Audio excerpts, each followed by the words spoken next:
Alright, hello everybody. Welcome to another CPL 6 Semifinals cast. I'm Neblime, joined here by Royal Blue, and we're going to jump into the other semifinals matchup, Rats vs Team IKEA Build Orders. I'm excited. The semifinal matches have been amazing so far. What do you think, Royal Blue? Yeah, definitely exciting to see the other matches between Amigos and SKT4. So these ones should be exciting as well. Yeah, the players have really been bringing a really intense standard of play from what we saw yesterday. So I'm just excited to see where they go next. So let's not waste any time. Let's jump into that first game. Today we're looking at tier 2 and 3 games because the tiers are on one for this matchup have already been casted. Do you have the set score, or are we not I supposed to? do. I do. I'll go into that in a moment. First, I'll introduce these players. In the bottom right, in the orange, is Kenzaki Renko, and the bottom left, in the red, we have Sini. So we have Kenzaki Renko for Rats and Sini for Team IKEA. And the current match score is Team IKEA Build Orders at 9 sets won, and Rats at 7. So Rats a bit on the rope. IKEA only needs 2 more sets, and then they're through to the semifinals. So the stakes are high here. Going into this game on Shakuris, of course, starting off.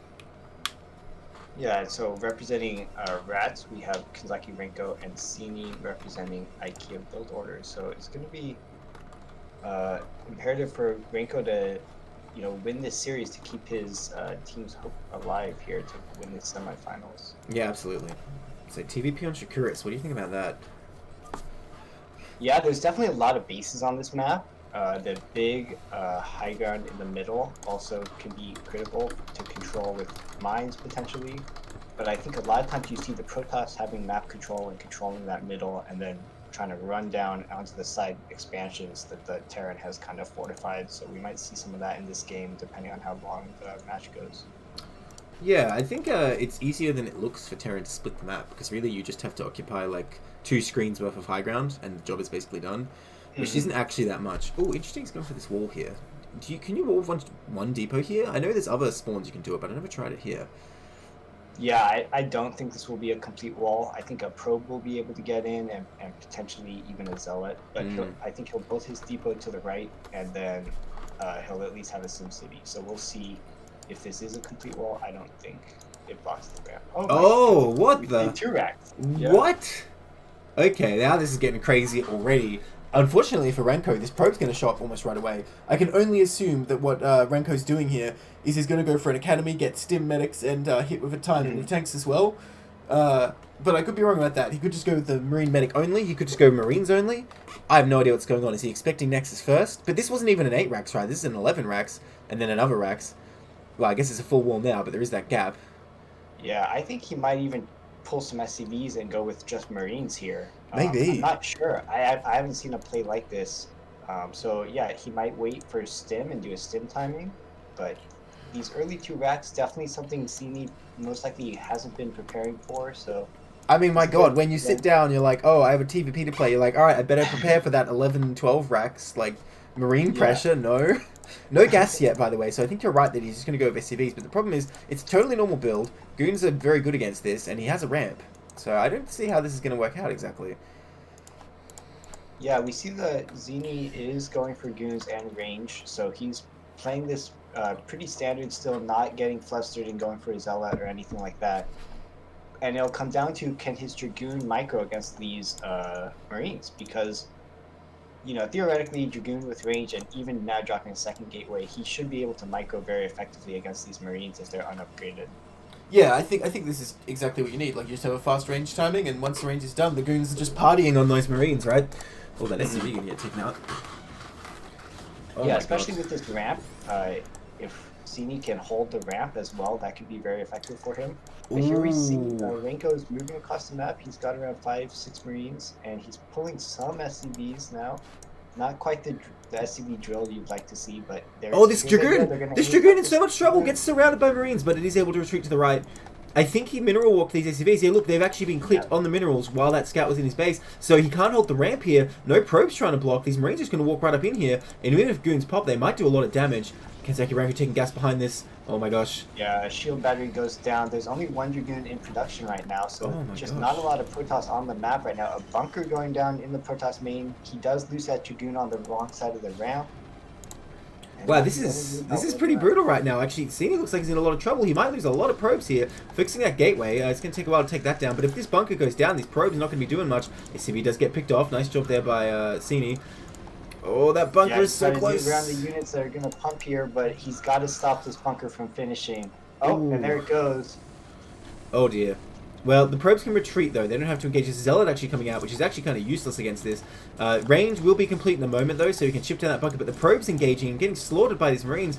Huge damage going down here. Yeah, so much damage. I think this is all in for Renko, that he doesn't really have a transition behind this. He's getting gas. He might be throwing down a factory, but I think he's done critical damage here.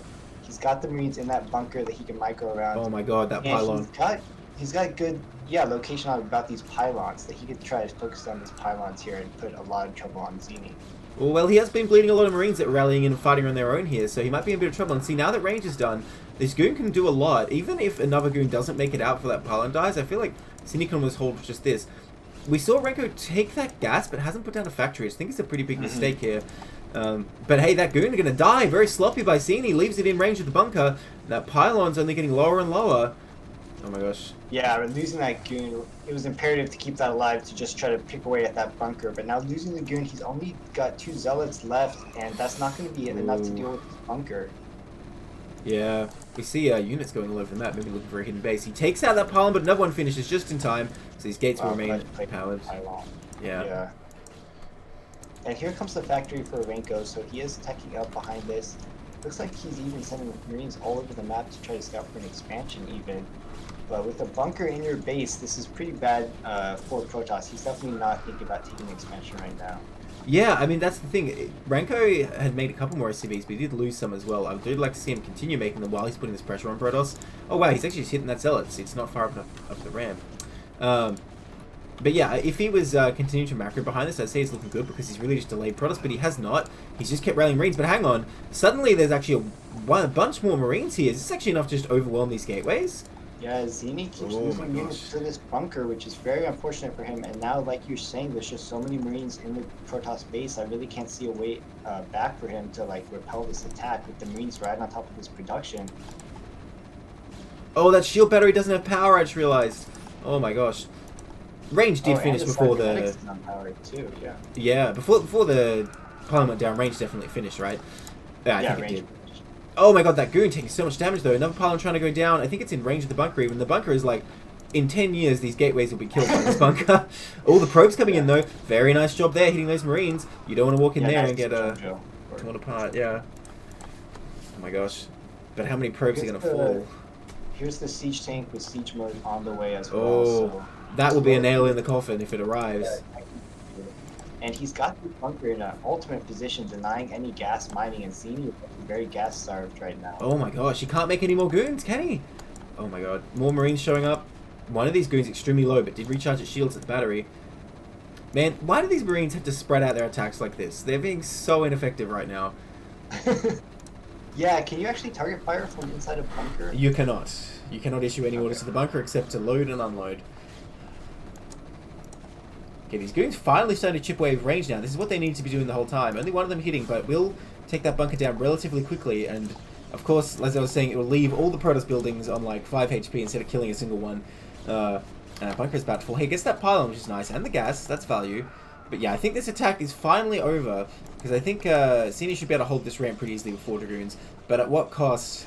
He's down to 13 probes. Renko actually has more, despite starting this extremely aggressive build. But all the Marines do get taken out there. Yeah, finally cleaning up that bunker though. Zini can try to stabilize and hold his ramp. Renko not giving in, still putting more pressure on, sieging up his tank actually pretty forward here. And now he has the Marines to try to control that ramp. But here come the goons. Ooh. Okay, taking out that first goon with this nice siege tank targeting. Yeah, that tank's doing work. He needs to pull back further from the ramp. I think there's a slightly better position. Yeah, let the Marines come all the way up and then shoot them. Because yeah, that tank's actually pounding away. And he's continuing to rally like basic Marines and tanks, like no stim, no medics. This is crazy. Yeah, he's still not mining gas right now, so okay, just started mining gas again. So he's left to just build zealots right now, which actually might trade pretty effectively against this composition we're seeing from Terran, which is just Marines and siege tanks. Yeah, I don't And think he has really, enough Marines to really deal with these Zealots. More reinforcements are coming across the map. I don't know if they'll get there in time. It looks like Renko wants to try and like build a bunker down here. He's bringing more SCVs, but these gateways were already so low. One of them gets taken down just like that. That's a big issue for Cini here. yeah, that was great play for Renko to be able to take down that gateway from the low ground. And now he's sieging up the second gateway, and Cini knows he just needs to go for it. So here he comes pulling probes, Oh, bringing his SCVs. That was a nice shot on all the stacked probes there. yeah, I don't know. I think Renko can just micro these Zealots down. There's only one goon there, and 2 tanks can take out 1 goon pretty easily. Well, I mean, the Zealots still have a lot of HP left, though. Here comes some more Marines. Needs to avoid losing that tank, that's for sure. Oh my gosh, these Zealots getting so low. And looks like the tanks will clean them up. The SCV's in the back blocking that goon, so that the Zealots and the probes were kind of isolated there. And now the goons are left to deal with this force, but the 3 tanks are actually all grouped up now, and they're going to pick apart these goons pretty easily. This is like a 2-fac right now, but he has no like second gate, Yeah. he has no nexus. He's just gonna come right up here. Siege mode is already done. GG. Wow. A minute 2-fac.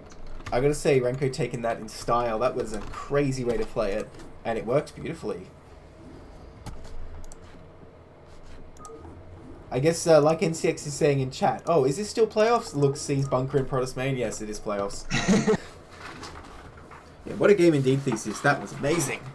Let's keep these cheesy plays coming. I mean, is it even really cheesy? It's more just, like, aggressive. Like, I'm just going to build units rather than to your base. Good luck. Let me know if Blizzard is being kind to you, Royal Blue, because it Yeah, never I'm is to still me. getting this invalid. I'm sorry. Alright, that's right. Just tell me right away, because you try once, it never works. You gotta change the name. Alright, try now. So I think we got through the whole cast yesterday without it happening once.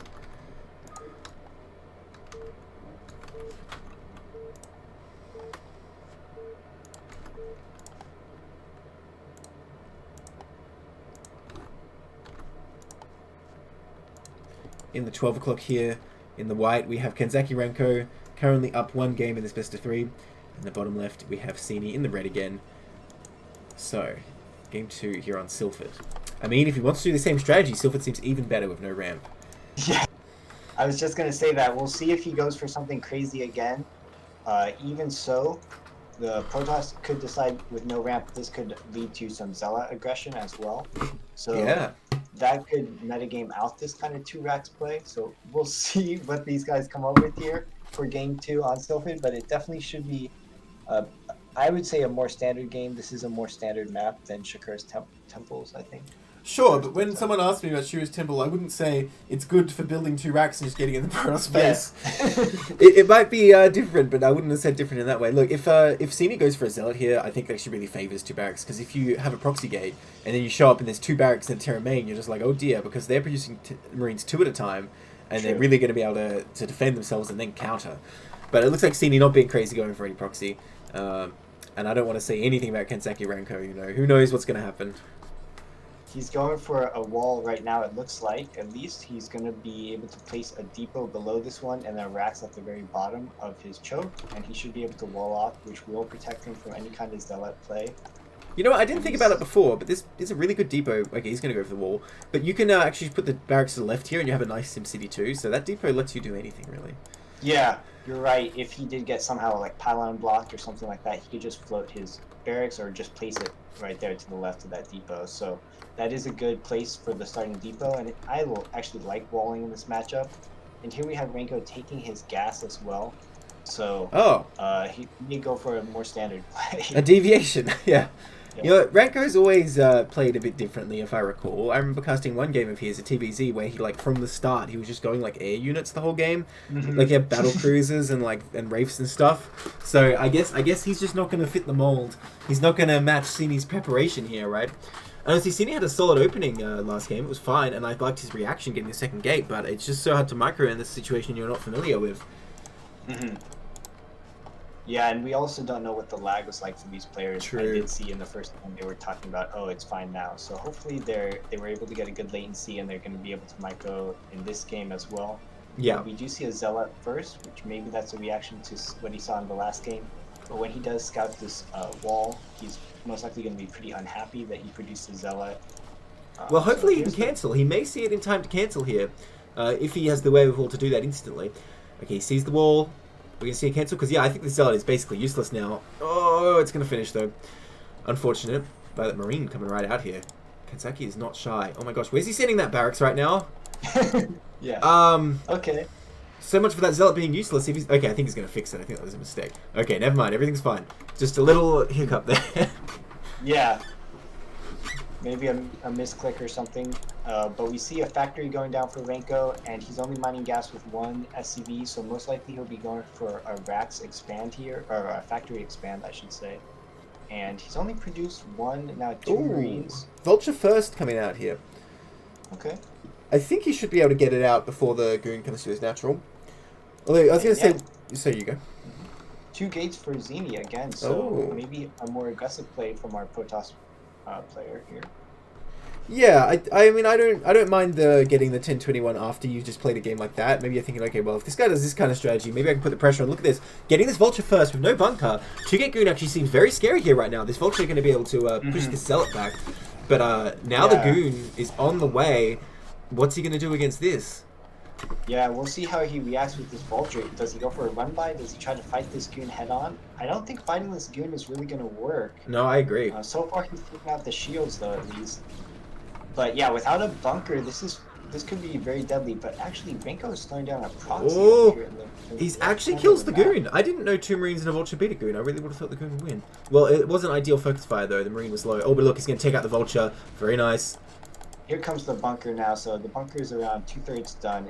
It most likely will finish before this Goon gets here, but it's going to be close. And if this Goon can pick off the Marine, only has 1 hit. Okay, there's the second Marine.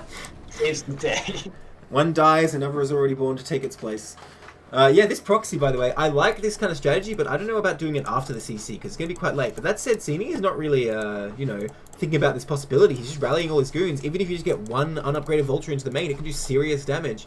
But with 2-gate, I don't know. I just feel like there's more chance for a Goon to be popping out at any given moment. And if one Goon pops out, it's probably not going to be worth how much you invest in this proxy. Even though the Vulture will still kill a couple probes, it'll pick off pretty quickly.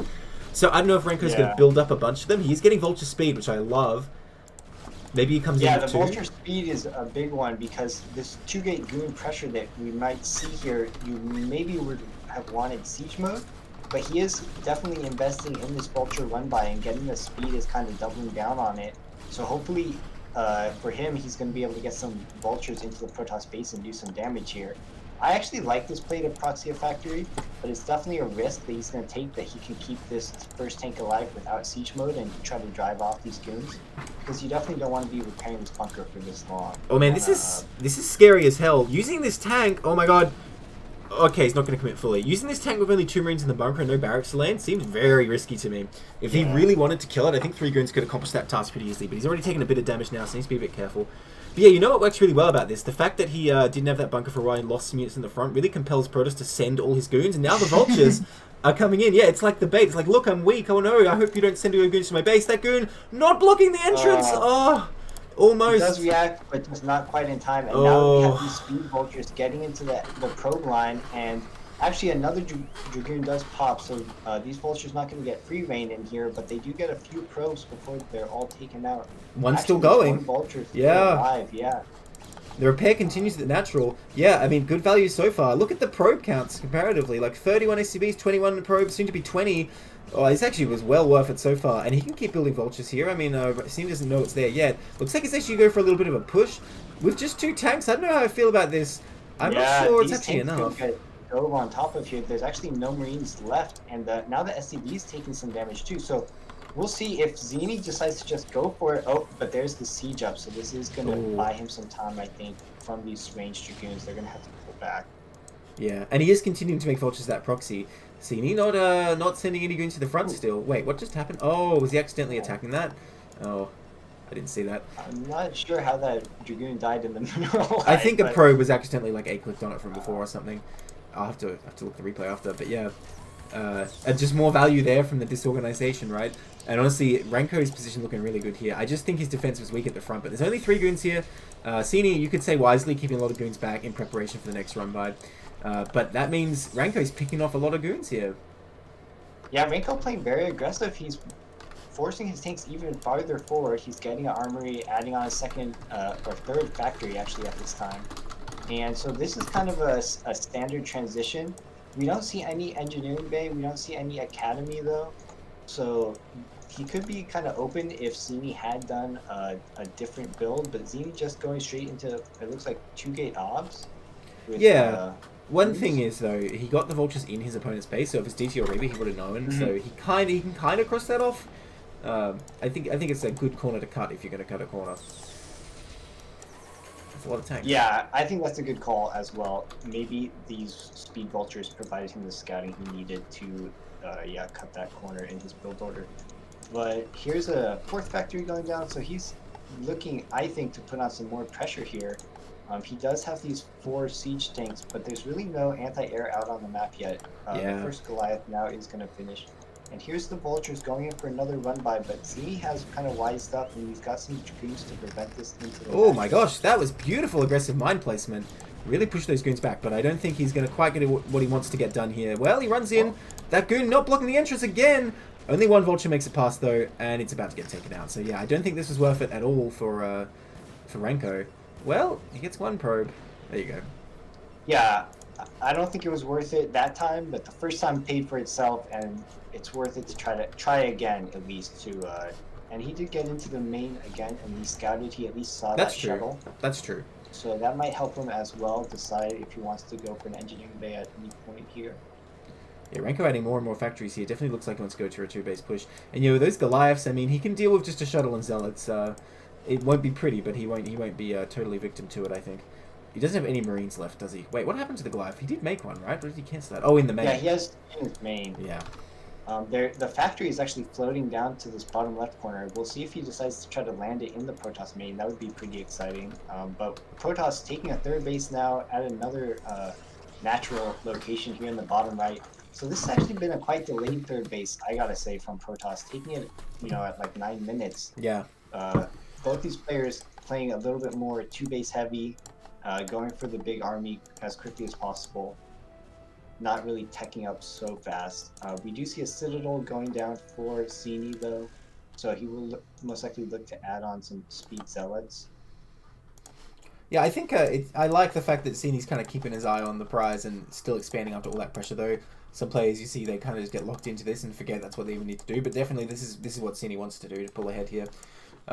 But he's going to be in this a kind of typical 2-base push situation actually, where he wants to transfer some probes here, then cut probes, make a bunch of gates to defend this. His Citadel's on the way, so he's going to get zealot speed eventually. I mean, I think Renko's at the advantage, but I don't think it's a guaranteed loss here for Zini. This factory landing in the main though, going to start making vultures. Zini sees it, but will he notice it? Especially while this push is coming out. But look at this flank. Zini's set up ahead of time, but I don't think he has enough, actually. Okay, he's going to pull back here. He's not going to engage. I think his... Wait, no. I don't know about this. The tanks aren't even siege, so I don't think the shuttle really accomplishes much.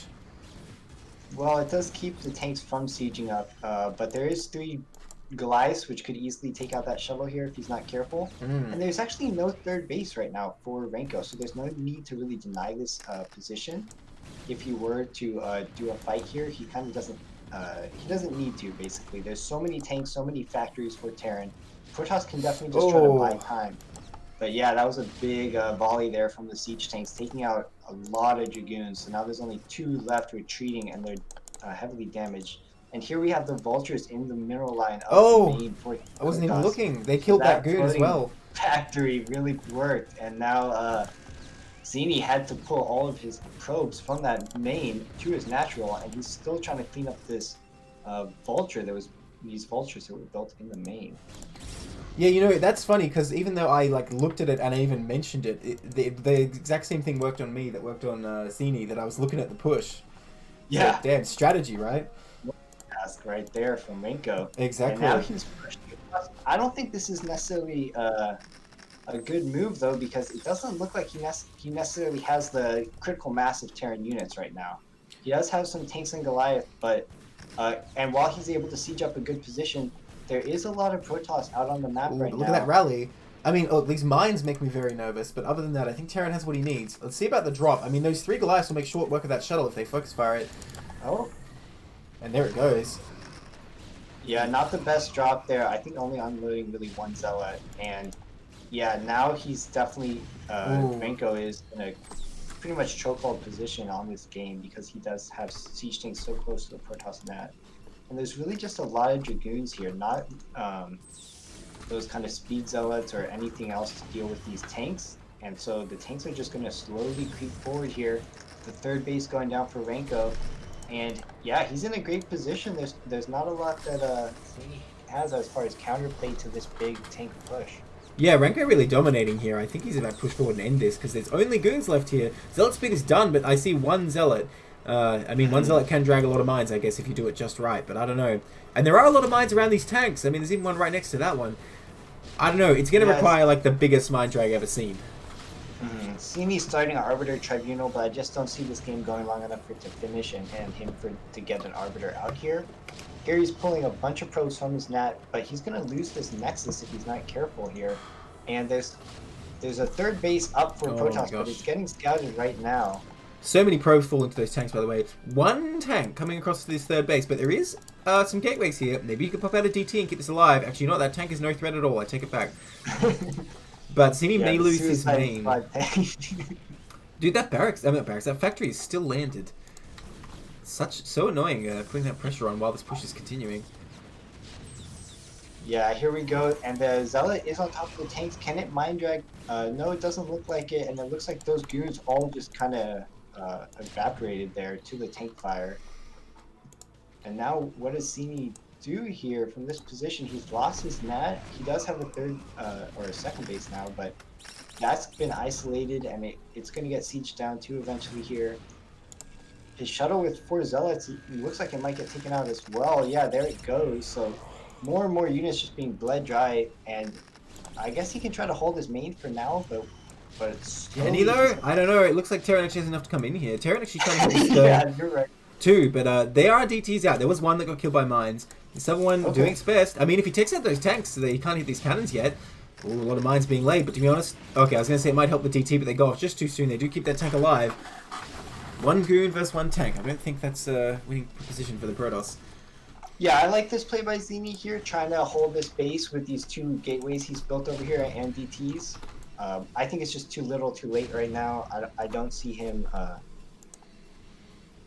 I don't see him turning this one around, to be honest. He's got an Arbiter on the way, though. Ooh. It's at like 3/4 way done, so maybe he can get a nice stasis off on these tanks and break out. Well, in this scenario, I would just go straight for recall, to be honest, because I don't see what else you're going to do here.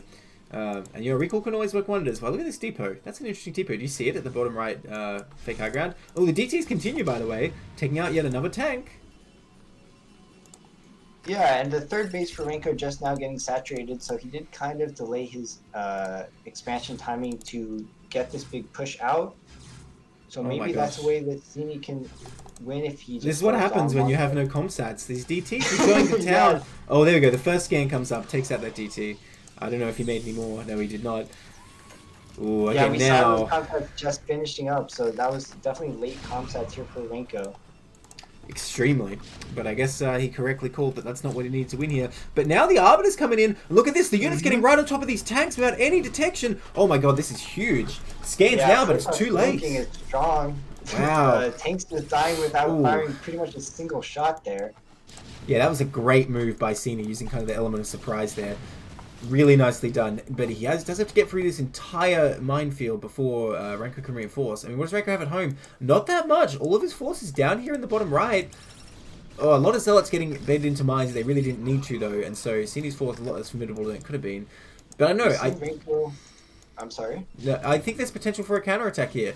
I think he might be able to hit this third. But unfortunately, his own third continues to be pummeled by these tanks. Yeah, Renko's added on a lot of factories, but he needs to get his macro going here and start spending some of his bank. He has been very effective with his aggression, but he needs the macro to back it up. These probes getting taken out, though, that's a really big deal because Scene doesn't have that many. Doesn't have a Nexus in the main either. The reinforcements finally come from behind. Once again, Zealots unnecessarily dying in minefields. Oh, these vultures. Could have counterattacked like you were calling for, and it may have actually worked with the ability of a force multiplier that this Arbiter is. Yes. But now that he's gone to defend this third base and kind of didn't get there in time, all the probes there are already dead. Renko is in a good position now heading into the late game because he does have his own third base up. he has all these factories, and he's just going to be able to produce more and more Terran mech units. Yeah, well, it was a tough call because if he didn't come down here, I think he definitely would have lost this Nexus. So Yeah. it'd be almost like you need to kill Terran. But I don't know, he could potentially just like double expand again because he does have a bit of a bank. About that, by the way, Renko, yeah, his macro's not been that strong this game. I think this just shows, you know, as a player, you can have different strengths and weaknesses. He's been good at putting the aggression on, but not so much with the macro. Nice stasis there, but I don't think it's enough with just these few goons, unfortunately. Although units taken from the left as well, needs to send that other army back in. Can't be fighting half an army versus a full army. But unfortunately, the other goons down here not coming in at quite the right moment, and there's a lot of Vulture Goliath here to fight this.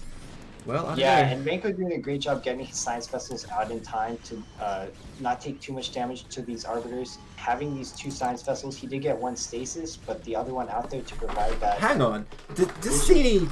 Is he going to take this location? Oh my god, these tanks. That's a huge pickoff. And there's reinforcements coming from Cini. I think he's actually going to be able to take out this third, maybe.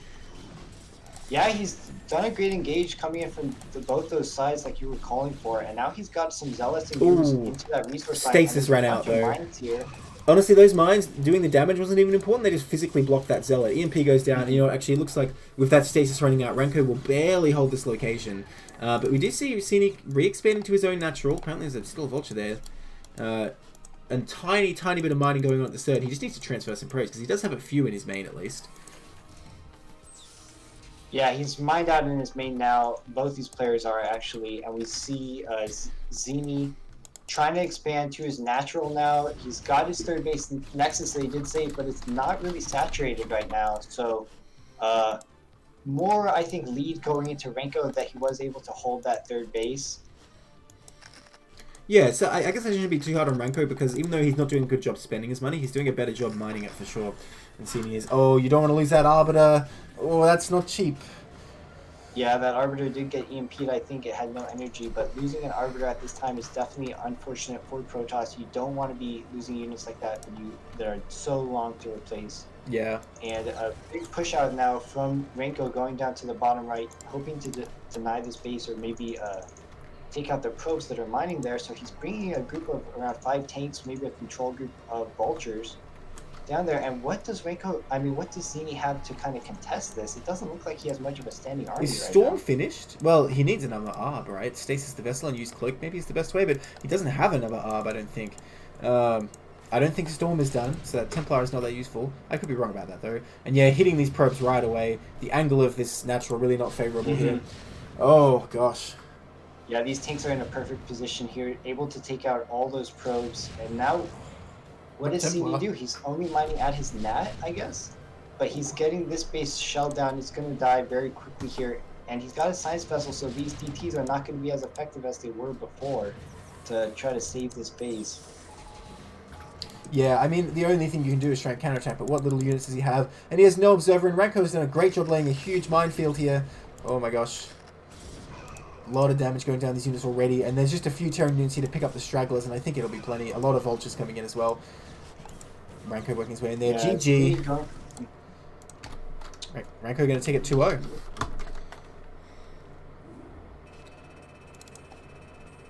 Really interesting, aggressive play by Renko there. I guess that's just the kind of player he is. Yeah, I definitely don't fault him for being aggressive there, especially in TVP. You want to try to end the game before Arbiters get out. Once Arbiters got out, we saw the effectiveness there in that game, definitely helping turn the tide or at least keep Cini in the game for a time there. Yeah, absolutely. That move where he took out all those tanks that they contained was huge. Like, he just got so much value instantly the moment that Arbor came out. But, alright, that's it for that series. And that's 1 point for the Rogue Academy of Troubled Starcrafters here. Bringing them back a little bit in this series. So, we're going to go into our next match now. Rats only trailing by 1 set now. Yeah, definitely that was pretty much a must-win for Renko, and I'm sure he's happy that he was able to take it 2-0 without much pressure on his side. Alright, in the bottom right here, in the blue, we have Hatchery Cake, and the top left, in the magenta, we have Theseus. So we're going into another TVZ on Shakuris here. Theseus for IKEA, and Hatchery Cake for Rats. So the stakes are high, of course, as I was saying before. IKEA only needing 2 more sets to win this entire match. Okay, so Theseus, you're saying is on IKEA build orders. That's right.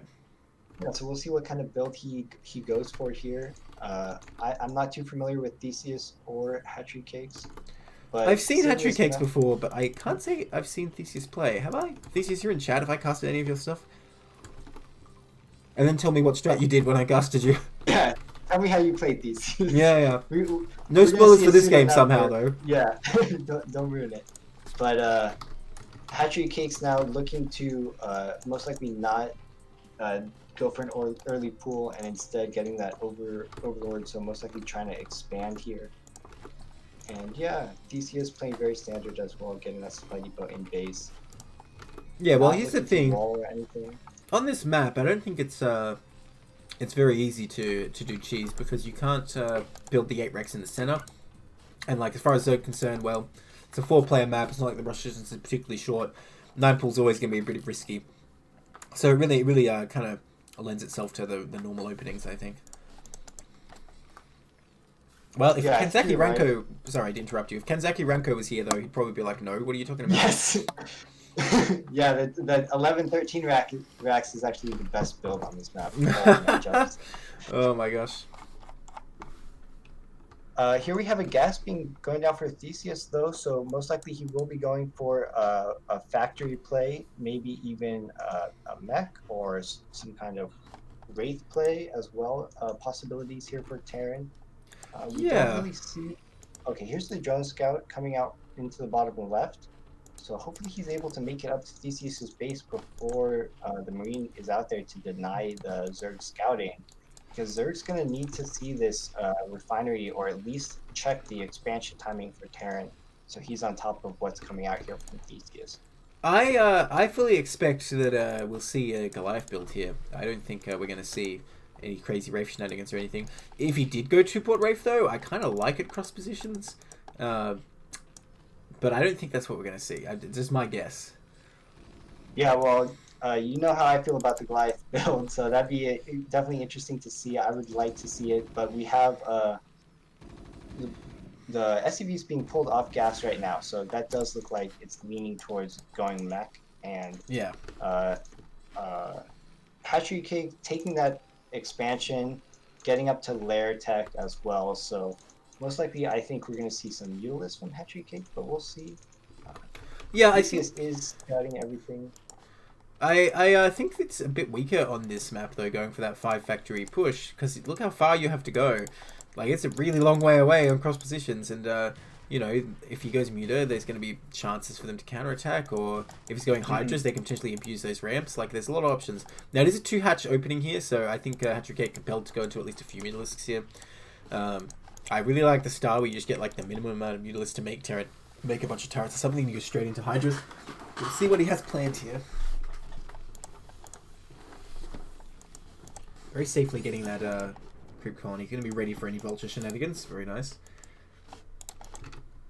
Yeah, and here comes the first vulture before an add-on, and we see 2 Marines out for Theseus. He does lose his scouting SCV, but the lair is finishing up here, and most likely we will see a Spire go down pretty quickly here for Hatchery Cake.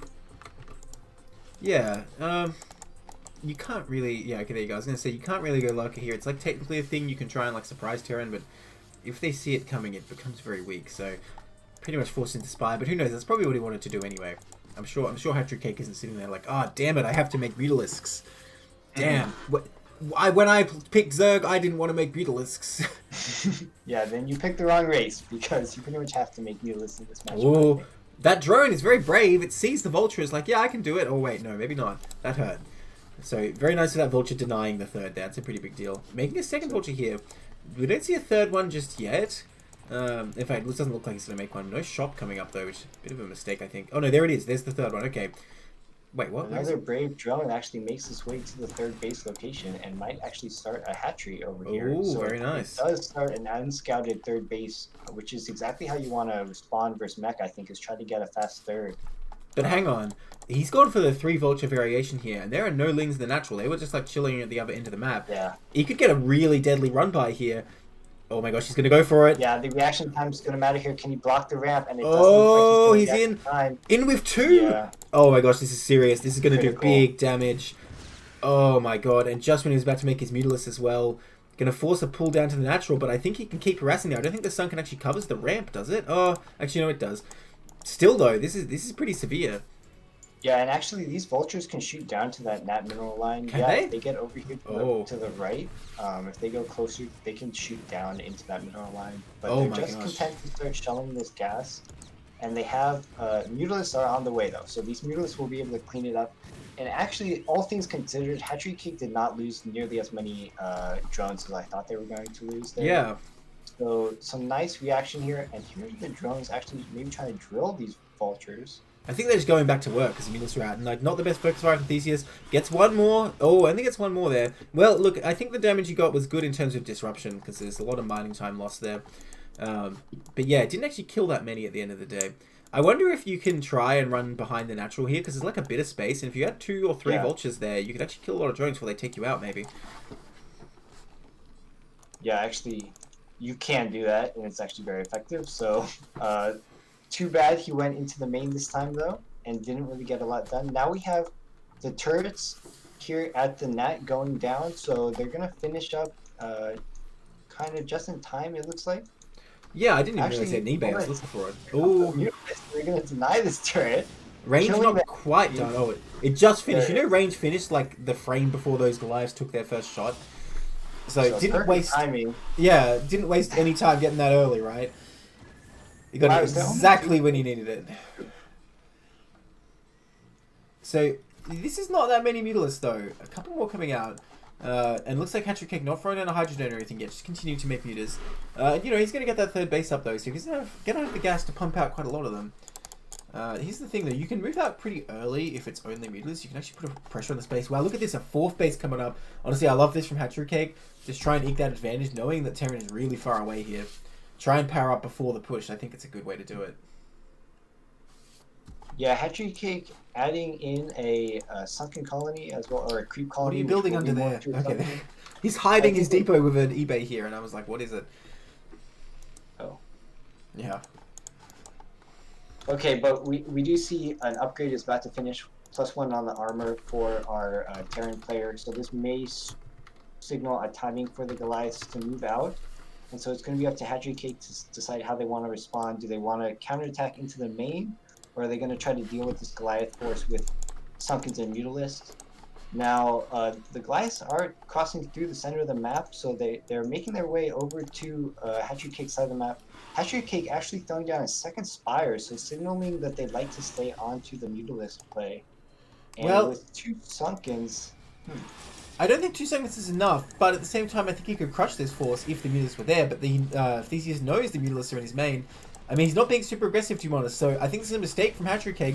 Since his mutas are already caught out of position, he needs to get what damage he can, because he's not going to hold with just these 2 Sunkens. Goliath's thinking better of it, though, actually retreating. Wow. So both players being a bit shy, I think. Like, in my perfect world, they both would have just committed to the aggression, torn each other apart on the opposite side of the map. But here comes the Mutalisk, flying right over these Goliaths, going to take a bit of damage, but they're going to try and fight. I don't think it's enough for them to fight on their own. Yeah, Hatchery Cake has to retreat there. Needs to build up more reinforcements. We haven't seen any Mutalisks pop in a long time, because Hatchery Cake's actually been quite supply blocked here, which has been unfortunate. But I think with these Sunkens combined with these Mutalisks, he's safe in any one spot. Yeah, potentially could take some damage at that 4th base location, but did a great job getting their sunken colonies up in time, even though it was only just 2. Seemed to be enough to hold the front for now. Oh, look at this scouting. Look at this scouting at the 6 o'clock. He's doing a great job just checking every possible base, and there you go, it paid off. He found one. I mean, I don't know if he even knows about that 3rd, but he found that 4th, which is a lot easier to kill, so... Ooh, yeah, and immediately 2 creep colonies going down, maybe even a 3rd here. So that might be able to buy time, but it looks like here we go.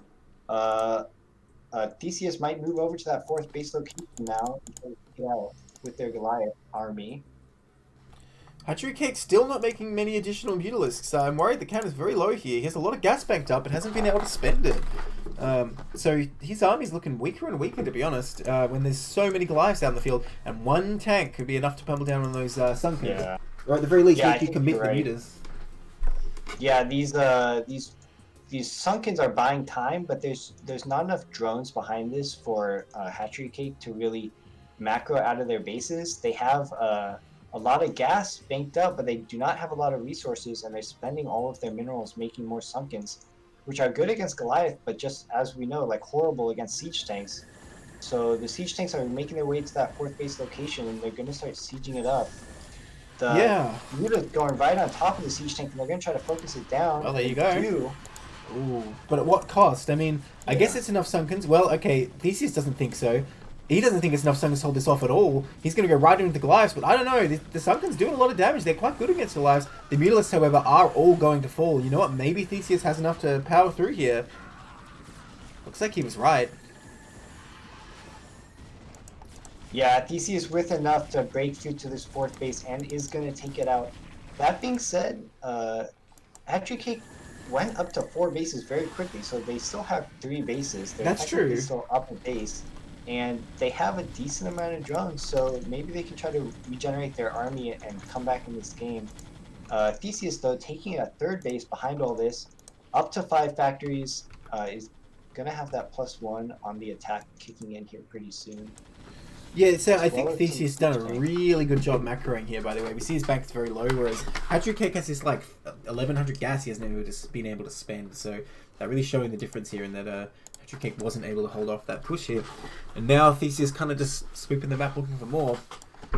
I like this play from Hatchery Cake, though, building a bunch more Mutalisks. It looks like they're staying on the Mutalisks with their upgrades, and they're counterattacking straight to that 3rd base location, which is going to be a great move, because they're going to be able to deny this 3rd base, at least for the time being, and pull Theseus, as you can see on the minimap, Theseus pulling all their units back to defend this 3rd base, which is buying Hatchery Cake a lot of time. Critically, we don't see a starport from Theseus, which I think is a big mistake. Oh, hang on, these Mutas getting engaged, though, taking a lot of damage. Looks like they're going to swing back over to the natural. Oh, they're surrounded by Goliaths, taking so much damage. They need to get out of there before they're all dead. Okay, they swing This back Goliath around. range is so strong, and we see, just dealing with the Mutalisks with Goliath for now, but it seems to be effective. They're forcing these Mutalisks back, and they are seriously whittling down the Mutalisk count. That there hasn't really been like a critical amount of like 20 Mutalisks flying around. It's been around a control group this whole game. So what I was going to say is it's a bit of a mistake, I think, that Theseus only getting the starport just now. Anytime you're going for a 3rd with Mech TBZ, I think you want the starport like at or immediately before the 3rd CC, because you really need to get in those vessels. If you're going into a longer game with Mech, vessels become extremely essential against things like Mutalisks, among others. So there might be a bit of a window here where Hatchery Cake's Mutas are powerful before he gets that vessel out, where he really does have that critical mass. He has made a few more, only just under 20, I suppose, so far. But those upgrades are going to start kicking in. Oh.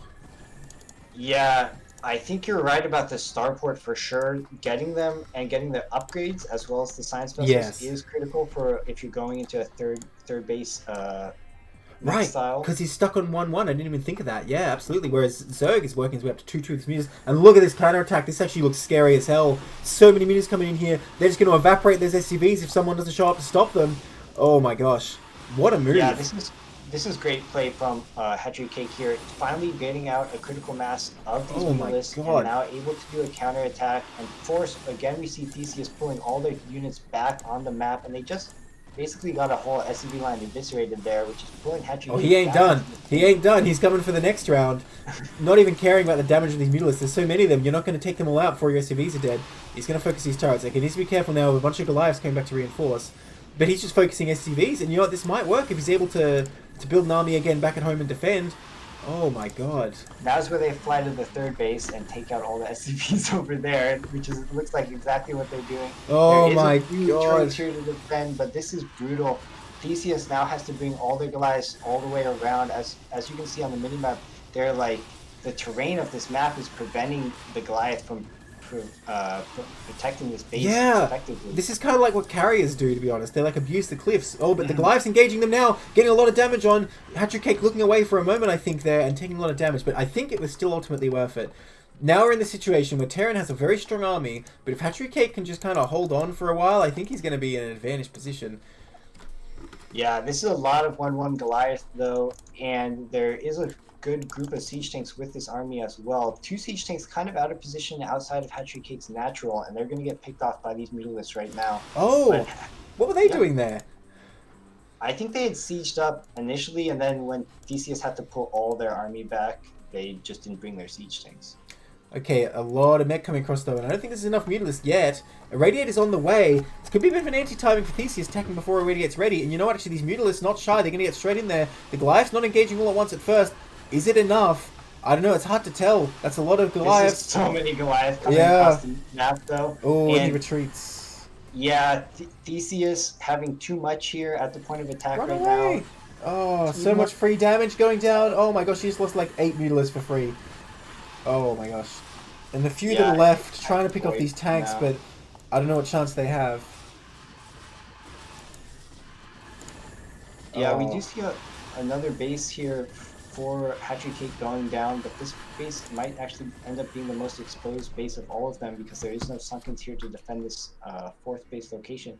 And now, are all these drones being pulled here? They are not going to make much of a difference. Like, oh my gosh. Okay, so yeah, the drone's not too effective against Terran Mech, unfortunately, for Hatchery Cake, it looks like. Looks like he's going to be able to come right in here, just storm through this natural. Once all those Mutalisks die, there's nothing left slowing this down. Tank's not even really relevant. He got irradiate, but that's a sad vessel because there's nothing for it to irradiate now. You're not going to irradiate a single Muta when you have this many Goliaths. Look at that, they're just getting deleted as soon as they spawn. Desperately trying to make all these Sunkens, but it's too late. Theseus is storming in here, and he's going to storm into the main as well. I think he will take this game pretty soon. Yeah, the Sunk is being built at the last second, but they're getting focused down almost as soon as they finish.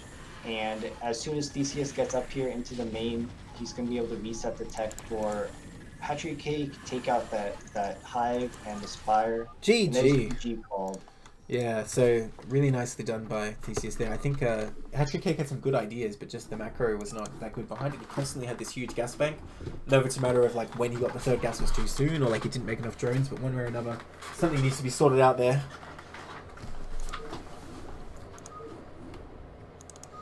Let me just make sure I change that lobby name because you know Blizzard won't play nice. Okay, good idea. Does that work? Yep, I'm in. Sweet.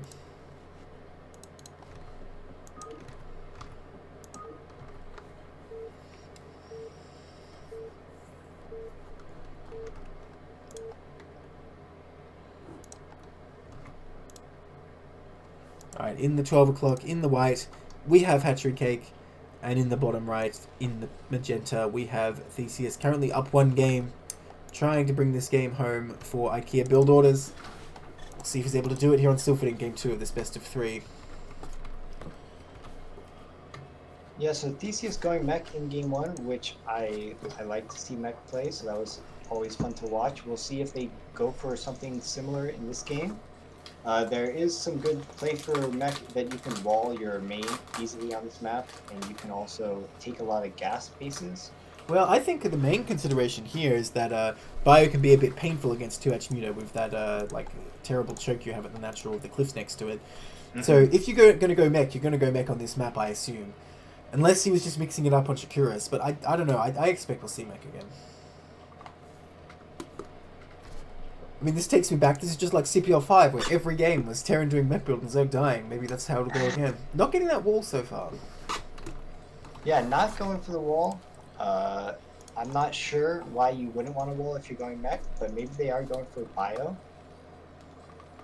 Or they could just be kind of content to know that the Zerg will not cheese them with the Zerglings. Because that's really the only reason you want a wall in this matchup, is to not die to those early lings. Well, he didn't wall last game, I suppose, so maybe he's just not anticipating holy pools. I will say, sometimes you can wall against one hatch lurker. You know, you're walling up on your ramp. It's a thing. Did you see Shine vs Flash on Third World? Flash. No, I did not. Flash was just chilling in his main. He walled and just waited, and Shine eventually like made a suicidal attack with a bunch of lurkers. It was pretty funny. Sounds like Shine. Yeah, every Shine vs Flash game is basically just Flash sitting there waiting, isn't it? Yeah. Flash is world class at sitting there and waiting. That's exactly right. That's his main skill. This drone scout going to come up pretty early. I like that Hatchery Cake. Gas for Theseus. Yeah. Yeah, they are going for mech again, it looks like. They are building the racks at the choke, but so far no deeper wall, so this drone is going to get right in here. And most likely see the gas, and that is being mined. So this will tell Hatchery Cake to expect more of the same from last game, most likely. There could be a variation, there could be some wraiths, but most likely we're going to see a Goliath build again from Theseus. I like that Hatchery Cake is just playing very safe and always drone scouting. I think it's a corner you don't always want to cut, and if you know it's gas, you get ready for those vultures and everything. Where sometimes if you don't, you think it's bio, suddenly a vulture comes out, you might not be prepared. Now look at this drone blocking the main actually from Ooh, Theseus' scouting SCV. So maybe interesting. Hatchery Cake has something a little sneaky prepared because they are denying that scouting SCV and now focusing it down with the other drone. Well, we'll see if we see a lair or link speed coming up here. I fully expect it's going to be a lair. Oh, moves out of the way a bit actually, but I don't think those feet get through there without dying right now. Oh, it is a Hydra Den. Okay, that is very interesting. We're going to see a Hydra bust here. I thought this had gone out of style, but you can try this against Terran. If they don't get that bunker up soon and get a bunch of Marines and repair it, you can actually kill them with Hydras. But he's going to let that SCV in if he's not careful. Okay, he does pull back. Oh Okay, my god, and block the SCV's gap. making its way into the main. Oh, it was all And a it gets bait. taken out. It was all a bait. He's like, oh yes, you can come in here. Then he moved down and killed it. Nicely done. Yeah, I actually thought the SCV was going to get in there too, but Hatchery Cake getting back, getting those drones in position, and denying that scouting SCV, that could be huge here as we do see the Hydralisk upgrades being started and Hydralisk being produced. So most likely there will be a Hydra timing attack here that if Theseus doesn't prepare for, doesn't get a bunker out, doesn't scout, could be deadly. Yeah, I mean, this Vulture is going to come out, right? And you'll push these things back and get the scouting info, so I think you'll see it coming across the map, but that doesn't necessarily give him enough time. Wow, he doesn't even kill those links. Oh So my here gosh, comes this Overlord. This Overlord is actually a huge deal, because he's not going to be able to make the Hydras when he needs it. Well, hang on, he does have 2 on the way. I wonder if... Surely this isn't what's a suicide, like, mind game to distract the Terran. No, I don't think so. But I think he was prepared to lose it, because he built another one really fast, which is odd to me. Oh, look at that, hiding those Hydras. Waiting for speed. He's going to come out all at once. This is really interesting. Hatchery Cake really, being sneaky as he can be here. He's just going to suddenly come once speed is done, and they'll be like, how many Hydras coming across the map? No bunkers even started yet. How many Marines even got built? Was there like 2 Marines, I think? Oh my gosh. Yeah, there was 2 Marines built. They were pulled into the main to kill out that Overlord, and now they are just kind of chilling in the main. This is going to be some fast reaction by Theseus if he's going to hold this, because as you're saying, Hatchery Cake doing a great job of hiding those Hydralisks in the back of their base, using the sunken at the front to kind of deny any scouting. And now they're going for it with that Hydra speed and a critical group of Hydralisks around 8 going across the map, and these vultures are going to have to retreat right away, knowing they can't deal with this many Hydras. And where is the bunker? The bunker needs to get started ASAP here. Oh my gosh, it might already be too late. Suddenly, Theseus swinging into action starts one, he's going to start another one. Where are the Marines? The Marines are all the way in the back. After killing that Overlord, they're not even here at the front. These 3 Vultures are not going to hold off very much, but he does have SCVs. As everyone knows, the hard counter to Hydralisk. But I don't know, the Marines are not even in position. If he can snipe those Marines before they get in the bunker, I don't think there's any stopping this. Let's see. Yeah, this is a critical mass of Hydras now here on the SCVs, but the SCVs doing a great job blocking. Here's the first Goliath that comes out, but instantly gets taken out. And now the Hydras are working together to pick off these SCVs. SCVs not really getting a nice surround on these Hydralisks, so the Hydras are doing work, taking them out very quickly. More Hydras coming across the map here as the Goliath pop out. He's taking out that Marine. Nice.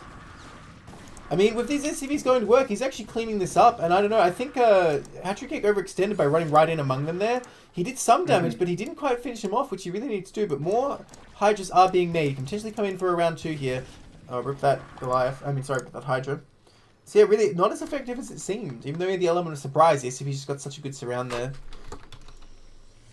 Yeah, the SCVs did definitely pull their weight in that fight. Without any real mech units out, Theseus was able to hold that Hydralisk attack, and there was not enough reinforcements, I think, from Hatchery Cake to kind of keep the pressure on. And now this bunker is filled, and the Hydras are going to try to target down these Goliaths. They take one out, they're able to take out a second, and now they're just going straight into the main. They might be able to take out a 3rd Goliath. Oh yeah. These SCVs getting right on top of the Hydralisk. Well, actually, hang on. This is a bit difficult for Terra because he doesn't have that many units to fight. As long as he can keep cutting the SCVs, but the SCVs are getting great hits so far. Actually, I mean, I know this has done some damage, but he really needs to keep microing these Hydras. The SCVs will slaughter them if you don't stutter step constantly. Tries to micro, but they're just doing so much damage. I mean, I think it was worth it for Zerg taking out 3 Goliaths. Oh, but these Hydras getting rallied to natural, dying to that bunker while he's microing in the main. That's not enough to take out a bunker, even just one Marine in it. So a bit unfortunate there. Tries to keep running by. I don't think it's going to be quite enough. That one Goliath got 2 kills. Going to keep working. More Hydras coming Yeah, I across the don't know map. if these Hydras are misrallied or what, but They they are, are yeah. slowly dying to this bunker, and now the Goliath force is kind of getting out in numbers here. The SCV count has been Oh my definitely gosh. lowered, Oh my gosh, you need to stop but I bleeding don't know single if it's Hydras. lowered enough. If he didn't lose like those 3 Hydras to the bunker, you'd probably be attacking again now, but now he's just giving Terran free units, I feel like. One at a time is not how you want to do it. Yeah, I Yeah, think and with only these 2 hatcheries worth of production as well, there's really not a lot of units for Zerg. They have to control each unit perfectly, and they can't be sacrificing Hydras like this. yeah, this has been a critical mistake, I think. Maybe even a game losing mistake, losing so many Hydras to that bunker for free. Like, he could have like 3 or 4 more right now, and then it looks like he can actually put the pressure on again. But now with only these 5 instead of potentially 9, not so much. Another Marine Hatchery, being made. yeah. Hatchery Cake going for that lair, and now actually building 3 drones, so they are maybe trying to transition out of this Hydralist pressure. They did definitely Oh, not the run lay by the again. Goliath. Not the run Yeah. by again. Please, Hatchery Cake. Oh my gosh. Fecy is perfectly ready for this, blocking the ramp. There's nothing for these Hydras to do. They're just getting gunned down. They can try and fight those Goliaths. They switch target too soon. They leave one on like 13 HP. And I think Theseus will be just fine here. Yeah, this is a very close game here, but I don't think that was a great decision to dive in on that bunker there. They did get a couple Goliaths, but Well, not quite enough. Hatchery Cake just kept committing to run by, which I don't think was what you want to do. You want to just beat down the defenses at the front. Because that bunker's just does so much damage as they try and run by, and the Goliath's perfectly positioned to block. Like, it just did not work. I think you just need to build up and keep hitting the defense at the front. But now, yeah, he's in a very bad position. Terran like double his supply or more. Although I guess in TVC that doesn't mean that much. But still, I don't think Zerg has anything going for him right now. Spire coming up, but I don't expect you're going to do too much with Mutalisk when it's already just pure Goliath production. A tank finally coming out. I'm very surprised Theseus didn't get a tank sooner, because that's what you're supposed to get against Hydras. Tank with siege mode is the perfect unit, of course. Yeah, and actually going for a Goliath range upgrade, and Hatchery Cake at the same time getting a Spire, so this range upgrade will actually be very effective against Spire units. But it is interesting, as you were mentioning, not getting a tank and siege mode out a little sooner could have prevented this Hydra play from being effective at all. But Theseus actually able to hold it with just a bunker. Now getting a few Goliath out, taking out that first overlord that was annoyingly scouting over the mineral line. Yeah, Hatchery Cake has lost a couple of overlords down this game. And this is a bit tricky because now he doesn't know when Zerg's going to move out. I feel like he either needs to make a bunch of Hydras to defend himself, or he's taking a huge risk here, because if Theseus is walking across the map right now, he would just destroy Hatchery Cake. Okay, looks like he's going to get Sunkens instead. That's his play here. This is like last game. Double Spire as well coming up again, so going to try and transition to something like last game, but it's going to be for such a disadvantaged position. Oh, I'm not sure how it's going to work. Yeah, we see Theseus staying very on top of their upgrades. They're going to be at 1-1 pretty soon, and they're going to have a nice group of Goliaths. Maybe they're going to try to put out some pressure with their first, let's say, 8 to 9 Goliaths that they're going to have produced here. Yeah. The Sunkens will most likely delay them, but once there's a good enough amount of siege tanks and siege mode is actually finished, Theseus will be able to just destroy these bases as we saw in the last game. So it's up to Hatchery Cake to kind of get enough Mutalisks out before then to overwhelm this Goliath count. But as you're saying, Hatchery Cake is so far behind right now in the army count because they went for that early aggression that didn't really pay off. Well, I mean, what's Theseus doing, right? He's continuing to like add factories and tech up. You can go to his command center. Well, what's Hatchery Cake doing? He's making Sunkens. Like, that's all he's doing. So, really, just the threat of this push has done its work for Theseus, and Hatchery Cake not really continuing to grow here. 3 Hydras coming across, just have a scout, I imagine. And yeah, interesting he's going for this third base, but I think it makes sense when you're this ahead. You know you're going to be able to defend it. You're not going to be in too much trouble. And you can really expand towards the zone very effectively on this map. Whoops. Sorry, camera. Yeah, definitely. Theseus getting that third base, you can tell they need more gas. They're not really mining gas at their NAT, but taking a third gas is the effective way to kind of supplement their gas income. So maybe that's what they're aiming for here.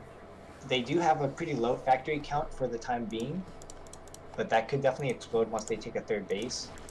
And they will need to add on a Slark port as we're we were calling for in the last game as well, considering their upgrades have finished.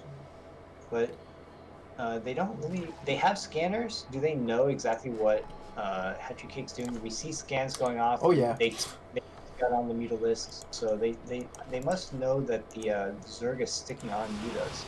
Yeah, they saw the second Spire as well, and they see these mutas at the fourth. In fact, he knows about the fourth, which is a big deal. But this is a high ground, so not that easy to get into. But with ranged Goliaths, I mean, you can kind of disregard the Mutalisks, I think. And we see him moving across. Is he going to go across the map here, or is he going to just shoot this third?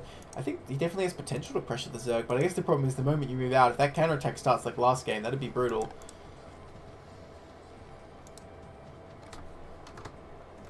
Yeah, you definitely need some kind of map control as Zerg, I think, to see when the Terran is moving out. And the Zerg, kind of, we're seeing it very pushed back on the map. Just relying on these Sunkens as their standing army of Mutalisks is pretty weak right now. Yeah. I mean, I think ultimately it's too much of a commitment to Sunkens, and you know, one day the Terran will be like, I don't care about Sunkens, and come across, and you're going to need an army that can fight him.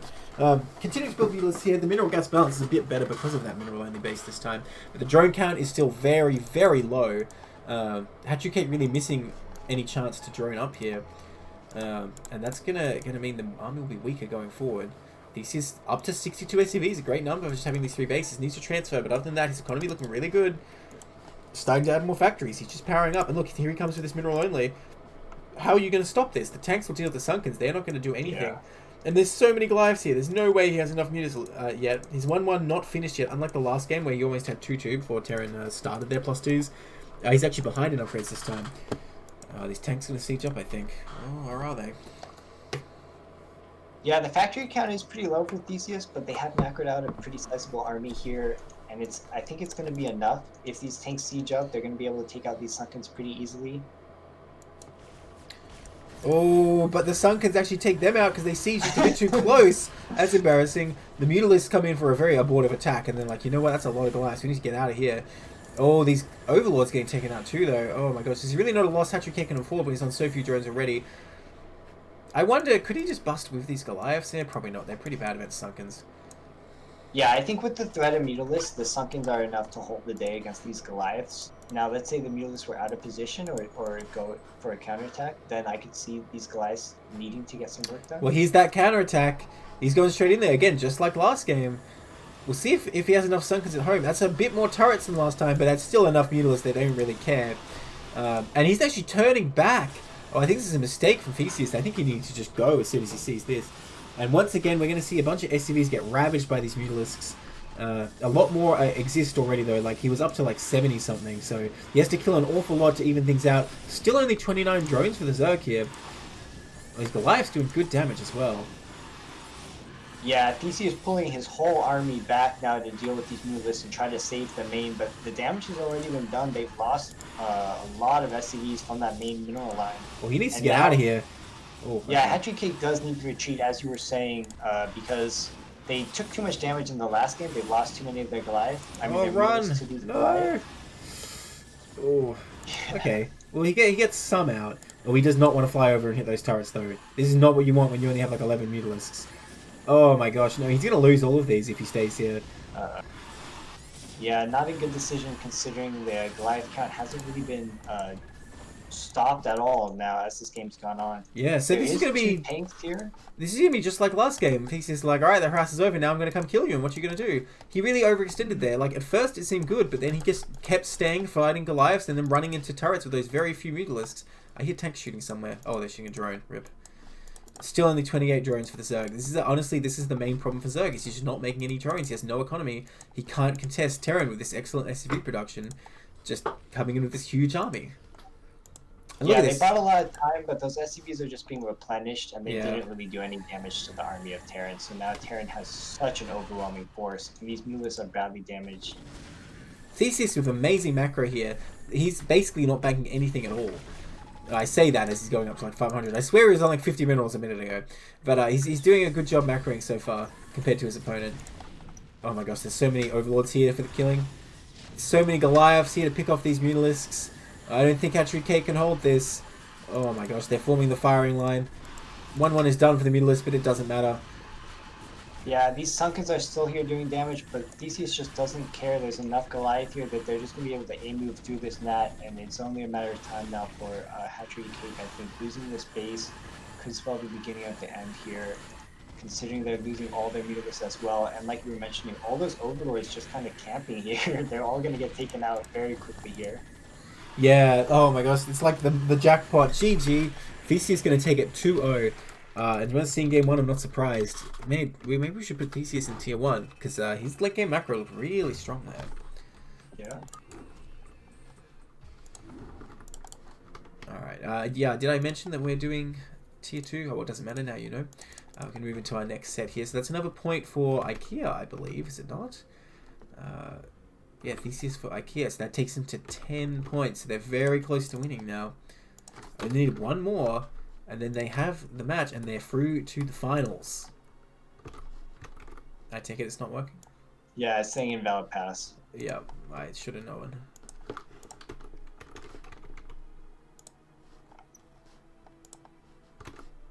Right now? Yep. There we go.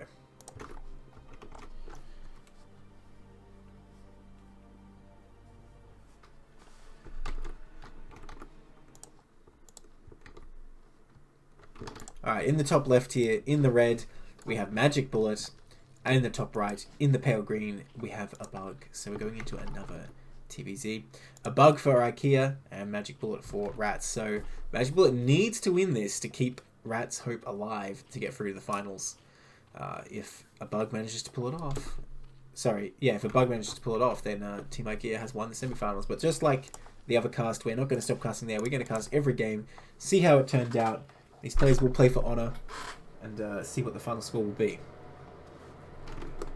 Yeah, and I think a big thing to note as well is that these series are not being casted in the order that they were played. Yes. As far as I'm aware. So that is true. Who knows what the series score was when these guys played, but it was definitely a close series as we're seeing right now. So most likely these players had a little bit of pressure, but they were definitely willing to rise to the occasion. So we'll see who is able to take this game.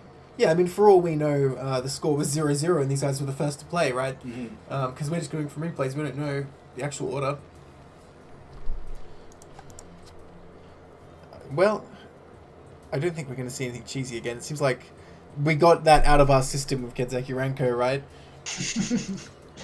Yeah, I hate to just put it on one player, but right now we haven't seen anyone match Kanzaki Renko's level of cheese so far, or at least just out of the meta builds.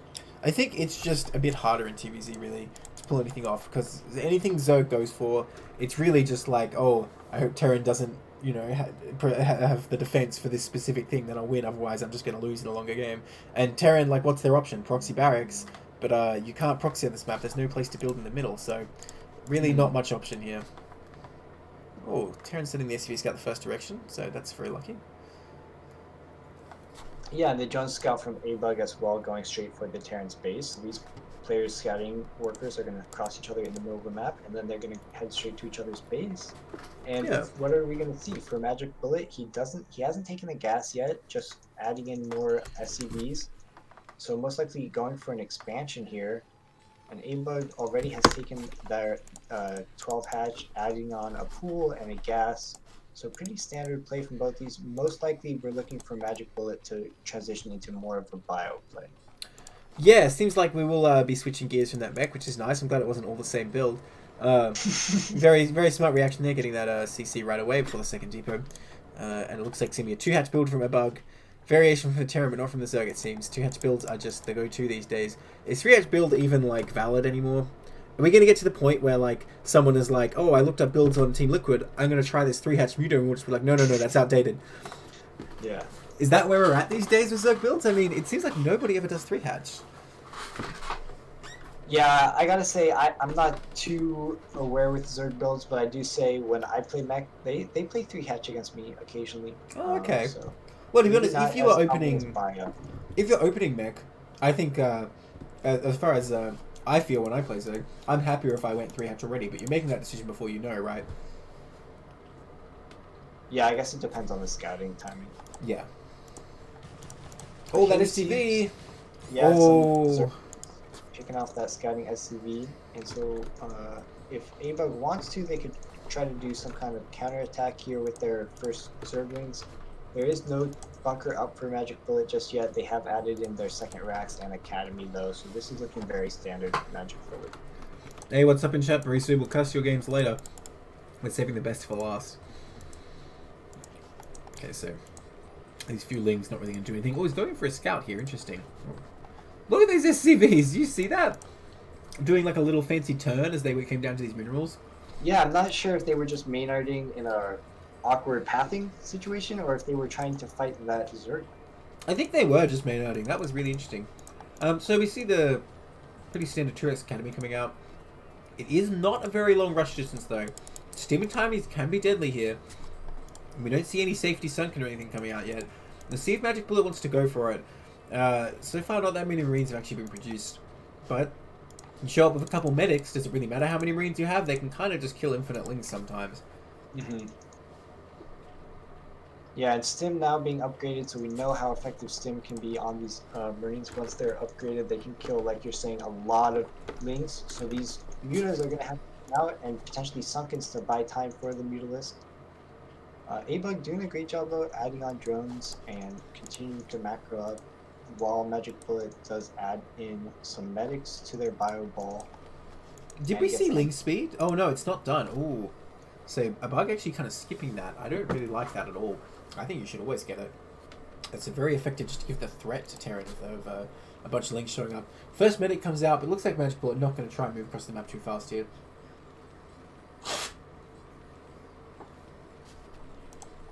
Yeah, Magic Bullet doesn't look like they've started their +1 attack, or okay, there they go. They've started that +1 attack, and then most likely they'll go for range next, I think. Yeah, we see 5 racks follow up coming up. Interesting. So really committing to bio here. Magic Bullet is going to have to come across and deny that third, otherwise his tech is going to be very delayed if Zerg can get up to Hive. So I think we see some aggression in the future coming out from this Terran player. Got to get this turret set up though and prepare for the mutalist. But I think generally with this kind of play, you don't worry about your main too much. You just put the pressure on Zerg, and if they send their mutas to your base, you send your bio to theirs. Yeah, now this play was 5 racks +1 was definitely a lot common against 3-hatch, like we were saying before when 3-hatch was in the meta. Yeah. Now to defend against 2-hatch mutalists with already having produced these 5 barracks, and it kind of delays your turret timing, you would think, right? You can't do all these things at the same time, so they've got to play with less turrets but more bio force. So the bio ball maybe will try to keep the mutas away from the Terran main. But here they go, the mutas getting on top of these turrets. One's not quite finished yet. I don't know with 5 mutalists, can you really do this? 6, 7 coming in, but I don't know if that's the number you need here. Yeah, he does retreat, the bio coming in, so fine trade for turret there. 1 turret for 1 muta seems good. Oh, here we go though. Gonna pick that off. Nice micro there. Bio getting in, taking their shots. Yeah, I would definitely say with this kind of play, you need to get your bio on the map, and that's how you stop the mutas harassing. You don't rely on turrets as much. You just have enough turrets that, like, if Zerg goes to like a base trade or something, they're not going to win. But there's no turrets on these barracks, no turrets on the ramp. This is a big issue. Oh, nicely done. A couple of swipes picking off these mutas. I'm sorry, these Marines, but I guess a muta getting picked off as well into the bargain. More and more mutalists coming though, and now there's not really that many Marines with this main bio ball in the main. So if he's able to take these out and maybe get some of these medics, this could be trouble for Magic Bullet, who's actually pulling back troops from the Nat to try to defend these barracks, which, as you mentioned, have no missile turrets, which are really a necessity to have turrets at your barracks, I think, so that way you can move onto the map and not worry about your production being camped by these mutalists. Yeah, the production and ramp are really key locations here, but Buggy's forced to pull back. So far, really nice focus fire from Magic Bullet. He has been picking off mutalists where he can, but a lot of value still going down. Ooh, misses that swipe there. Bit unfortunate. So, this cliff, right, can you see over there? Yeah, you can't actually use that as a cliff. It's just like a dead ground. Ooh. Okay, no more mutalists falling yet. Oh, I say that one does go down, but he's killed so many Marines. More Marines coming up here. Yeah, nice mutalist micro here coming out from A-Bug. Oh my gosh, so you actually get to camp this production. There's not that many Marines left, but they do pick off another mutalist. The Bug has to be careful here. Suddenly the mutalist can fall if you're not careful. More Marines popping out. I guess as many as he's losing, he can produce them at a rapid speed as well. We see Zerg actually getting +1 air and going for this Queen's Nest. I wonder if we're going to see a Guardian transition here, because there's no Hydroden or anything yet. You could technically go for Ultras just with Sunkens and Mutalisk, but I don't know if it's such a good idea. Yeah, I think you're right about that Guardian transition, and I think there's no second gas here from Magic Bullet and no sign of a factory or really any kind of tech beyond this bio, so Guardians could be very effective here. Yeah, you really can't fight it with just bio if it's party natural. A couple Mutalisks falling though, and the Marine count is starting to build up. Terran feeling confident to move out here, and it's going to start putting the pressure on. There's nothing at the third, like literally nothing. A couple of drones being made now. He could probably take that out pretty easily, and honestly, 2 base versus 2 base, even with his tech advantage, I don't feel that good for Terran, and for Zerg. Wow, more barracks coming up. Yeah, I'm not sure about adding in more barracks here. They are taking their second gas though, so... Well, you do not want to hit those Sunkens. He needs to pull back right now. 2 Marines falling for free already. Okay, not that many Marines here, but with that many medics, maybe they can hold out. I don't know, that's a lot of Mutalisks. They can probably pick this up pretty easily. There's a lot of Mutas. Yeah, and there's not really that many Marines left. There is a few medics, but I think these medics are going to be exposed here, and they may just die if this second group of Marines doesn't group up with the current bio ball that's outside the Zerg's base. Zerg actually adding in Sunkens to defend their third and getting their gas. They'd like to be able to transfer some drones there, I'm sure, but so far they just have to be content to defending. I'm not sure why their Mutalisks are spread out around the map. Maybe they're trying to catch a drop, or they're worried about something like that.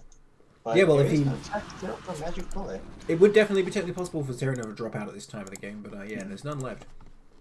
I think it might just be a mistake, like they were rallied there or something. But yeah, this is just not enough bio for Terran to put the pressure on, unfortunately. He is finally starting to tech. Where's that factory? I don't even see where it's being built, all the way up there. Top right, yeah. Okay, he finds this third, but he cannot bust this with all those Mutalisks here. This is going to be a slaughter for the Terran army. Uh-oh.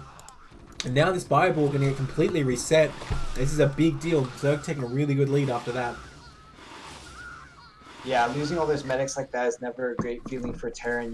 You need those medics and their energy to make your bio balls more effective. So they're losing that group of medics will definitely reset the energy on those medics. Here we see a lot more rats though, and Marines pumping out, so he will be able to replenish his army size. It's just a matter of time though before Zerg gets this third base up and starts mining from that third gas. Yeah, they're mining from the third gas now. So this is going to help the hive tech that Zerg has already started. Well, these Mutas looking for some kills, and those Marines just standing there. Those Marines are like perfectly packed though, look at that. That's like you went in the map editor and you just like set up this dense clump of Marines.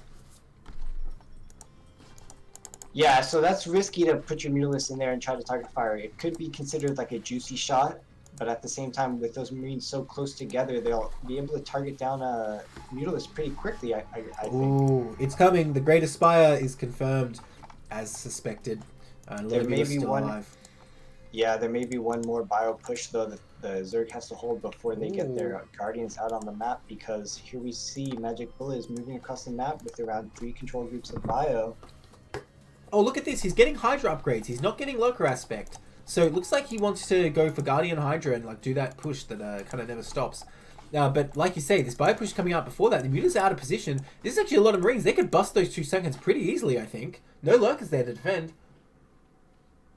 Yeah, this might be enough Marines. As we've seen before, Marine Medic with he scans. Very strong. He's going to pull the trigger saying, you know what, that's not enough. You can't stop me. Coming right in there. And yeah, those Hydras just don't even count. They're basically not even there. Oh my gosh. And that's too much bio. Those Mutalisks can't engage. They're getting absolutely shredded by those +1 Marines. My god. Those Mutalisks stood no chance. They evaporated in like 0.5 seconds. And that's suddenly it. That's all of Zerg's army. GG. Wow. Guess that's why people make lurkers, right? Yeah. A-Bug trying to get a little fancy there, I think. And kind of got just caught unprepared for that bio push. Yeah, anytime the bio moves across the map without the Mutalisks harassing them, it's usually like a Zerg loss. You really have to just keep picking at that bio constantly anytime it's moving. Otherwise, this kind of thing will happen to you. And once it's already a natural standing still, you can't really fight it because they just stim and just stand there shooting at you.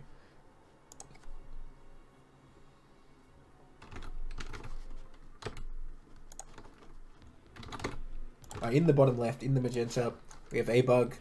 In the bottom right, in the dark blue, it's Magic Bullet, currently up 1 game in this best of 3. Magic Bullet for Rats, A-Bug for IKEA. Rats forever, says FA in chat. Oh, NCX, that was a lot of Magic Bullets. Yeah, he's right.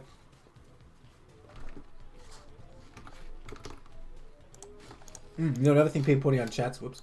When you go for that Guardian strategy, you generally get a lot more Sunkens. I think that would be right. Yeah. Yeah, definitely two not enough that late in the game when, as you were mentioning, Marines are able to move across the map unimpeded by a mutilus block. They're just too strong. Yeah. But, and like, you can't just sit there and engage like normal units, you know, they just have to micro back and forth, but they don't have time and they're already in natural blasting everything down. Mm-hmm. So, you know, we mentioned this map is pretty good for 2H Muta because it has that high ground over the choke. And, you know, a Bug's micro was quite good. He did a lot of damage with his initial Mutalisks. Maybe he can get just that little more and actually end the game early this time if he really abuses that high ground.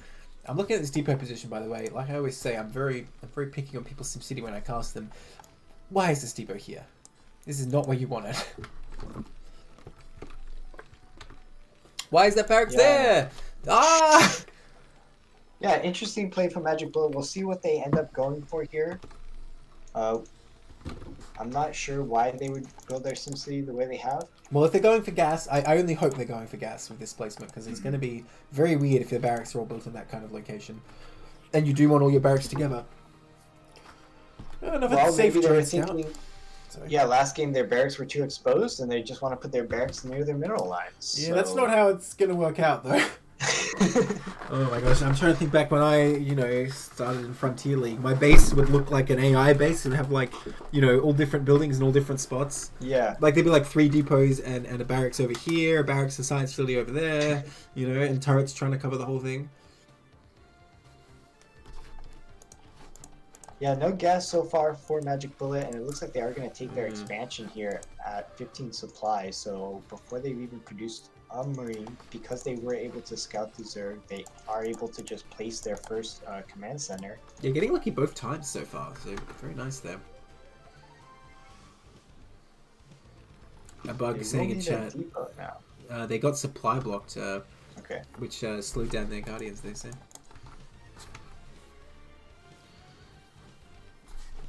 You know, when you see this super fast hatchery, you can just go for 6 things right away and force a bunker. It's totally worth. Cross C tells me that anyway. No depot being built at the natural, by the way. This is something, you know, the lower tier Terrans I think should pick up on.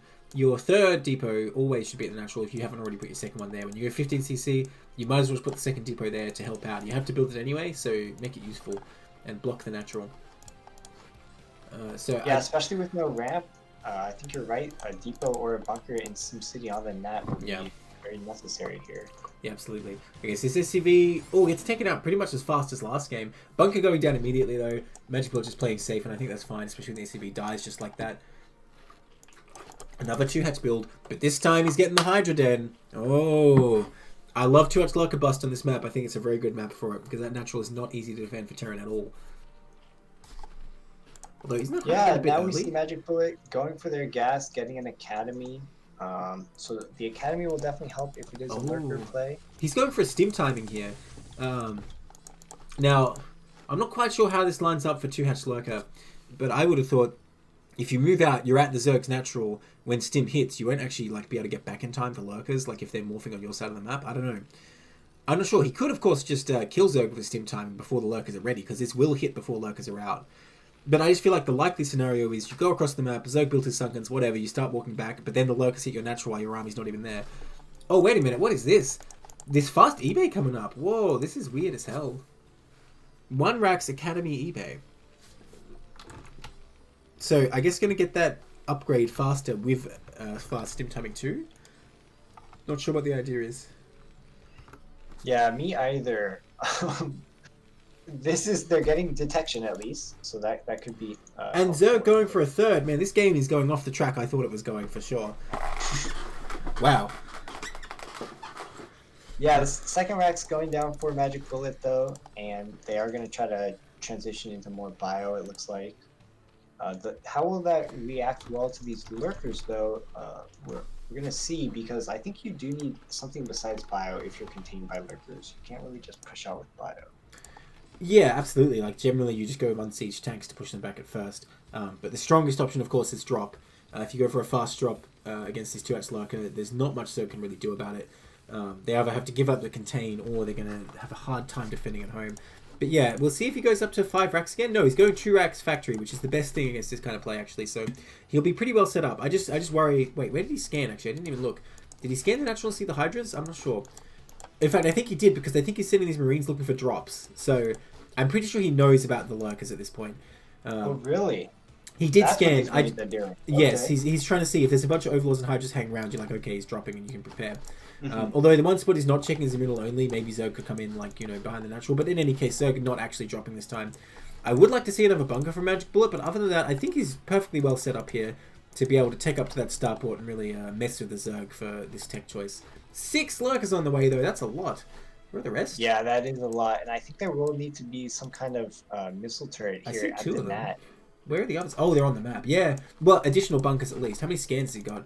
He does have 2 scans, so I don't necessarily agree you need a missile turret yet, but you definitely need more bunkers than this. This looks so scary right now. Is Zerg just going to end it right here? 1 bunker is not going to do it, unless he has a really beautiful split and marine micro, and focus fire to boot. Oh my gosh. These Marines not even really in a very good position. Needs to be ready to stim that bunker too. Although, will a bunker actually go for it? Here he goes. Where's the scan? Where's the scan? No scan, no stim. Oh, that bunker's going to fall pretty much right away here. SCV's being pulled to bait lurker shots, though. You know what? I don't hate that. I kind of like that move, to be honest. But it's not quite enough. Bad for Terran. Yeah. Well, I mean, what you going to do there? Like, you know, you didn't have much. And he's just going to get right in here with these lurkers. If you see it's 2-hatch Hydra Den, you're going to need at least 2 bunkers. I recommend 3. Oh my god, these SCVs! Wow. Oh god. That was brutal. Yeah, a huge shot going down on those SCVs that were all clumped up trying to get transferred back to the main. And now we have the lurkers getting right on top of these barracks and burrowing down and picking off these Marines and the SCV that was building something. Yeah. So now, yeah, there's really no units for Magic Bullet to try to Zerg continuing to just rally. I mean, the best unit to clean up buildings when they can't defend themselves is definitely Zerglings. GG. That will be it for game 2. A bug bringing it back. I like it. Switching gears after that first game. I think in series play, switching up your builds is definitely what you want to do.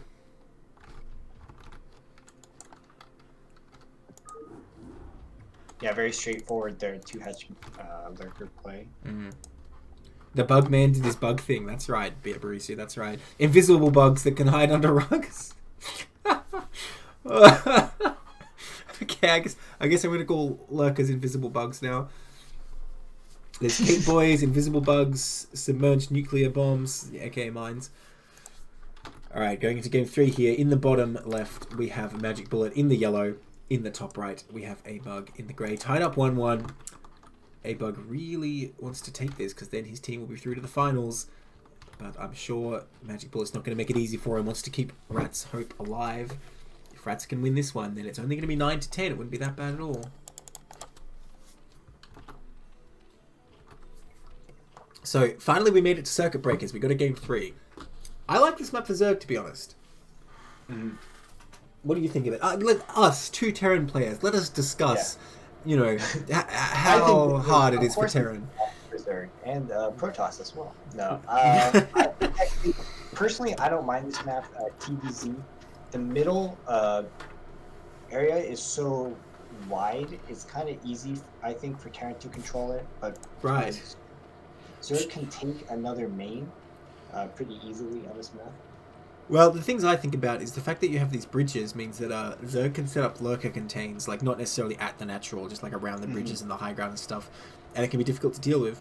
And also the fact that there's just these gas bases that the orthogonal spawns as well, means there's more options for Zerg to take. Obviously the 12 and the 6 are pretty iffy with the 2 ramps, but the 3 and the 9 I think are perfectly good bases for Zerg to take, and it can be hard to keep track of all those potential sneaky locations.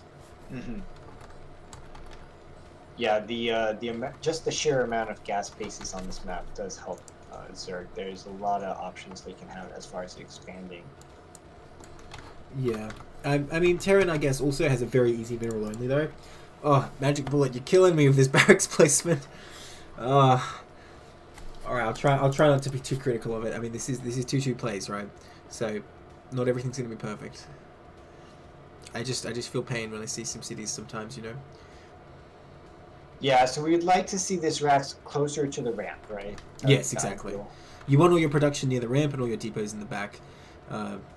And the big reason for this, there's other reasons, but the big reason is because of Mutalisks, there's going to be 4 key locations you have to defend. You have to defend your main mineral line, your natural mineral line, your production, and your ramp. And if you put the production by the ramp, one turret can defend both, so you can be a lot more efficient with your turret placement.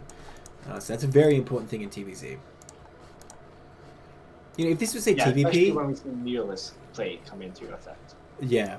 If this was say TVP and like all his factories are in the bottom right of his base and the deep is in the top left, if there was a path out, it wouldn't be so bad. I mean, I still wouldn't like it, but it wouldn't be as bad. But in TVZ, it's going to be very, very scary sometimes like this. Looks like it's going to be another 2-hatch play. I'm telling you, 3-hatch build outdated. No one does that.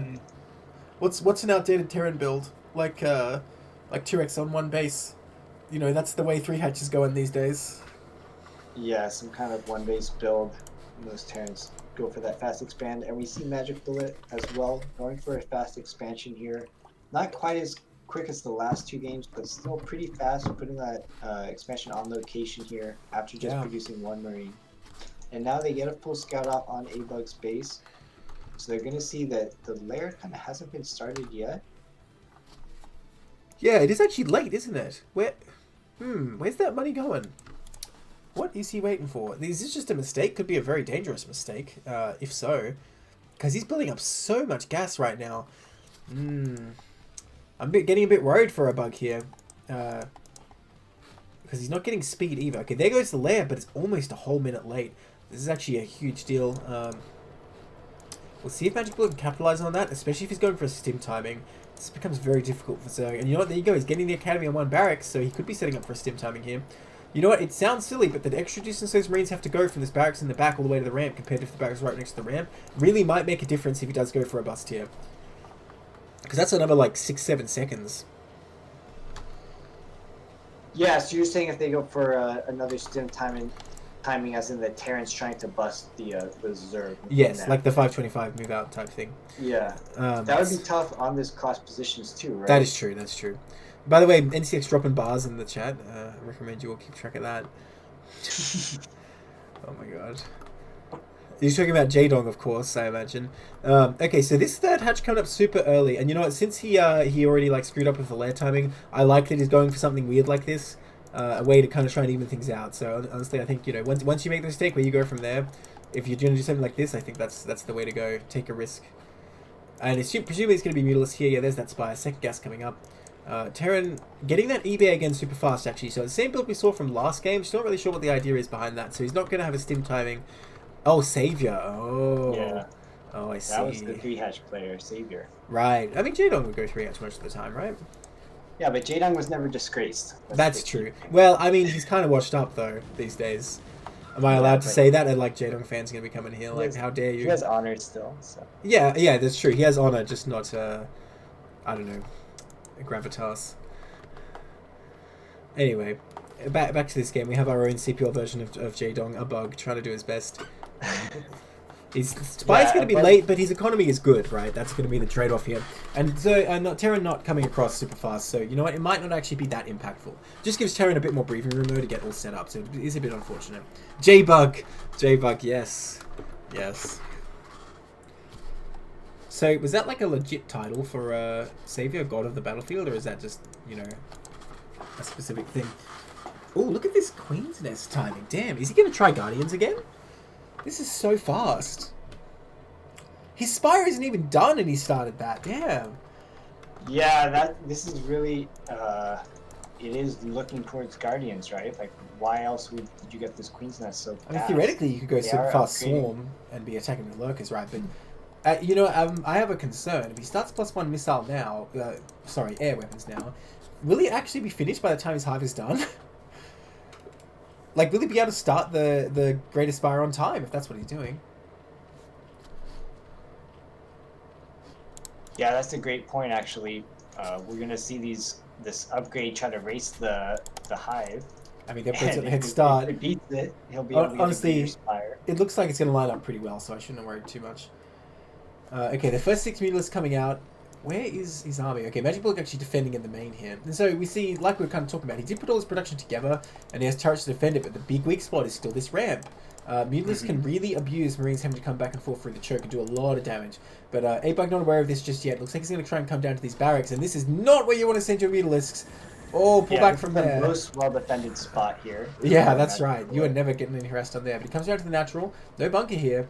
Good turrets to block the middle line, though. Man, Magic Bullet is really building heaps of turrets here. Just being like, you know what? No, never again. I am not getting killed by Mulas. After game one, he's probably a bit nervous about that because they did do heaps of damage game one. Okay, you know what? The Hive is going to finish way ahead of +1 air. So, it looks like the Hive winning the race, and that's a bad thing for Zerg because he won't be able to start his Greatest Spy for some time. Unless he just cancels it. Oh. Mutila's trying to pick off turrets.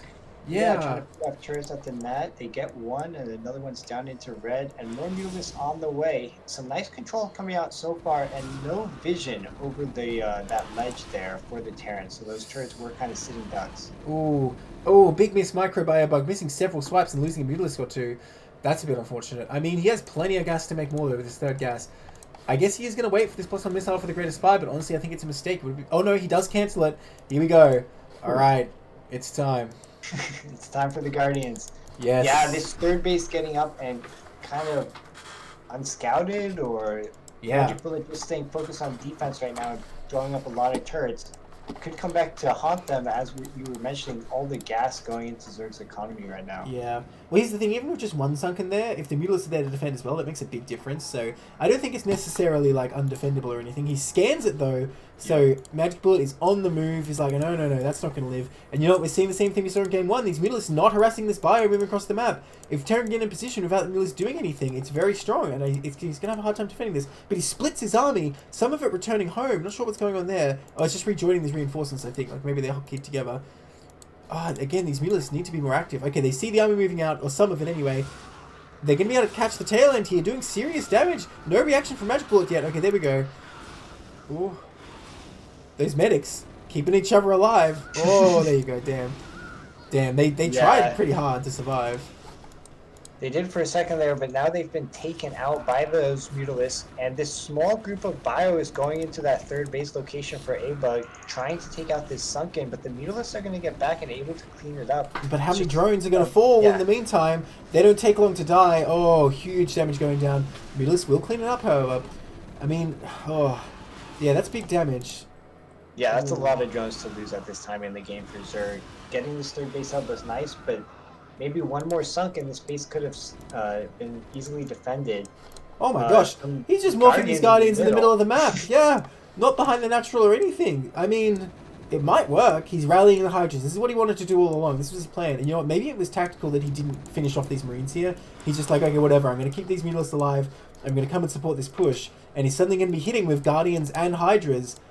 I mean, this does look pretty tough, actually. Terran, Starport only just finished, not making a Wraith or anything. I mean, a Wraith's even what you want here when this Hydra's coming out as well. A Wraith doesn't even help, I don't think. So many Guardians here right now. Oh my god. Do you even need terrain for this? Watch, they're going to shred these Marines. Oh my god. Hydra's getting out in front, taking some damage and getting taken out. But there is, as you mentioned, 5 Guardians now making their way towards that Terran base. And the Terran is getting an add-on to their starport and getting a science facility, so maybe they're going to try to go for some science vessels. There's no time for that though. These Guardians aren't waiting. Bio trying to come and counterattack, but there's 3 Sunkens at the Zerg natural. That's not going to achieve anything. Bio trying to move around the side, maybe cut off reinforcements. If Terran can cut off Hydras, maybe a single Wraith can get the job done, but that's going to be tricky. Scourge even being made to deal with that. Magic Bullet kind of walking into the net of the Zerg and losing a lot of his bio force, and so now these Guardians with really nothing to stop them, and they're just shelling away at this net. And on the other side, Magic Bullet's army being taken out by those Sunkens. So Magic Bullet having to pull from their net. They're being forced back by these Guardians. They're building a Wraith now, so maybe that Wraith will be able to get some work done on these Guardians. But they're currently producing Marines which are being rallied down to the net and just picked off one by one. Yeah, these Guardians getting so much work done. Looks like they're going to actually do the job. He's powering forward and Terran can't stop him.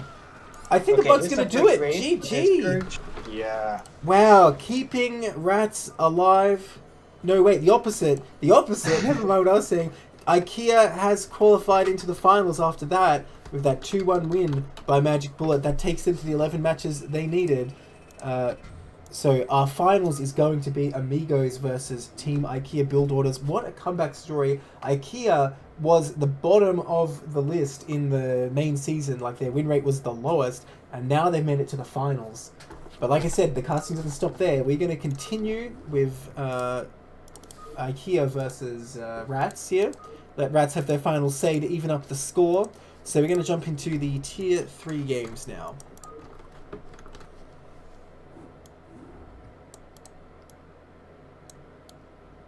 Actually, hang on. Is that correct? No, actually, you know what? I think we might have one more Tier 2. Okay. No, it's all good. I just didn't change the overlay before. That's embarrassing. Oh, well. It said, you know, Sini versus Hatchery Cake that whole time or something like that. But yes, we are jumping into Tier 3 now.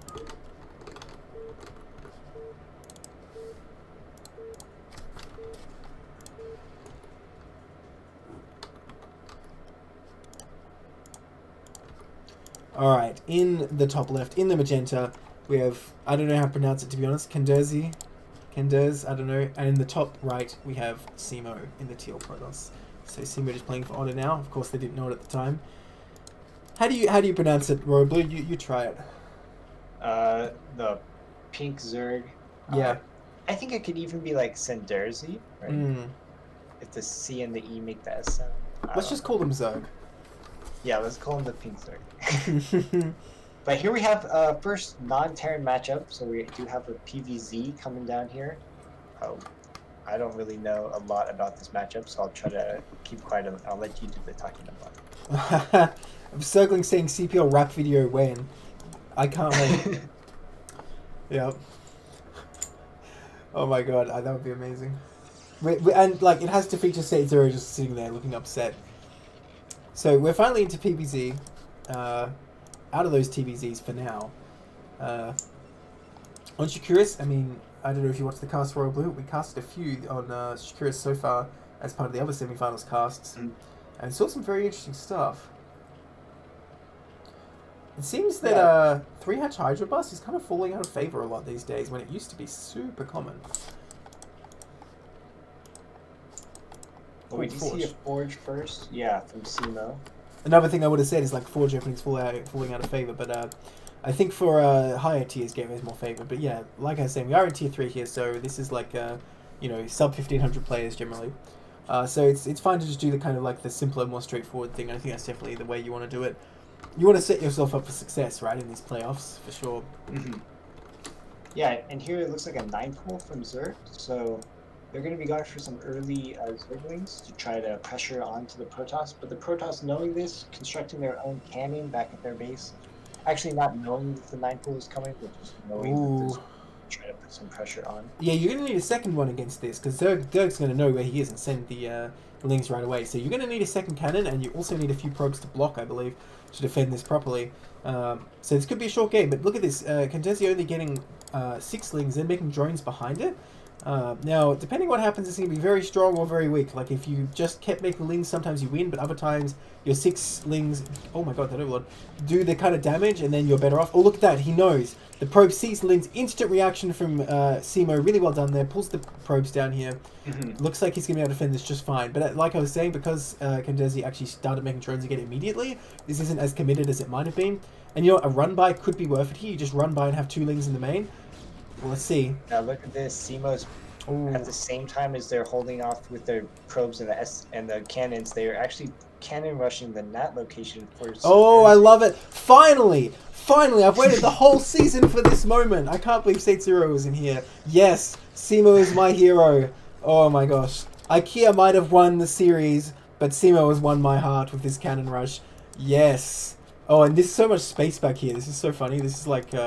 You know, a spot built for this almost on this map. Third Hatch is coming up as well. I'd really love if he could cannon rush that too, but I guess it's too much to ask. Simo does want to throw down his own Nexus sooner or later though. Okay, that thing's going to finish, and Kandesi may or may not notice these cannons. Ooh. Finishing at just the same time. Too, oh basically. My gosh. That one is in range, right? If that's not in range, that's going to be embarrassing. Yeah, it must look be. Like it's in range. That one is. There, that one is. Yeah. That's all you need. Okay, I don't know about this third one, to be honest. I don't think you really need that, but whatever. Yeah, I think you need a Nexus, right? At some point. Well, it could just be one basing, who knows? Getting that gateway before Nexus. In fact, it could be extra deadly if you're like hiding the fact you're one basing while Zerg's dealing with this. Where are these probes going?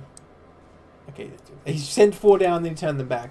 But yeah, this hatchery is not going to survive. Honestly, I'd like to see Simo cancel that other cannon, because I don't think it's really necessary.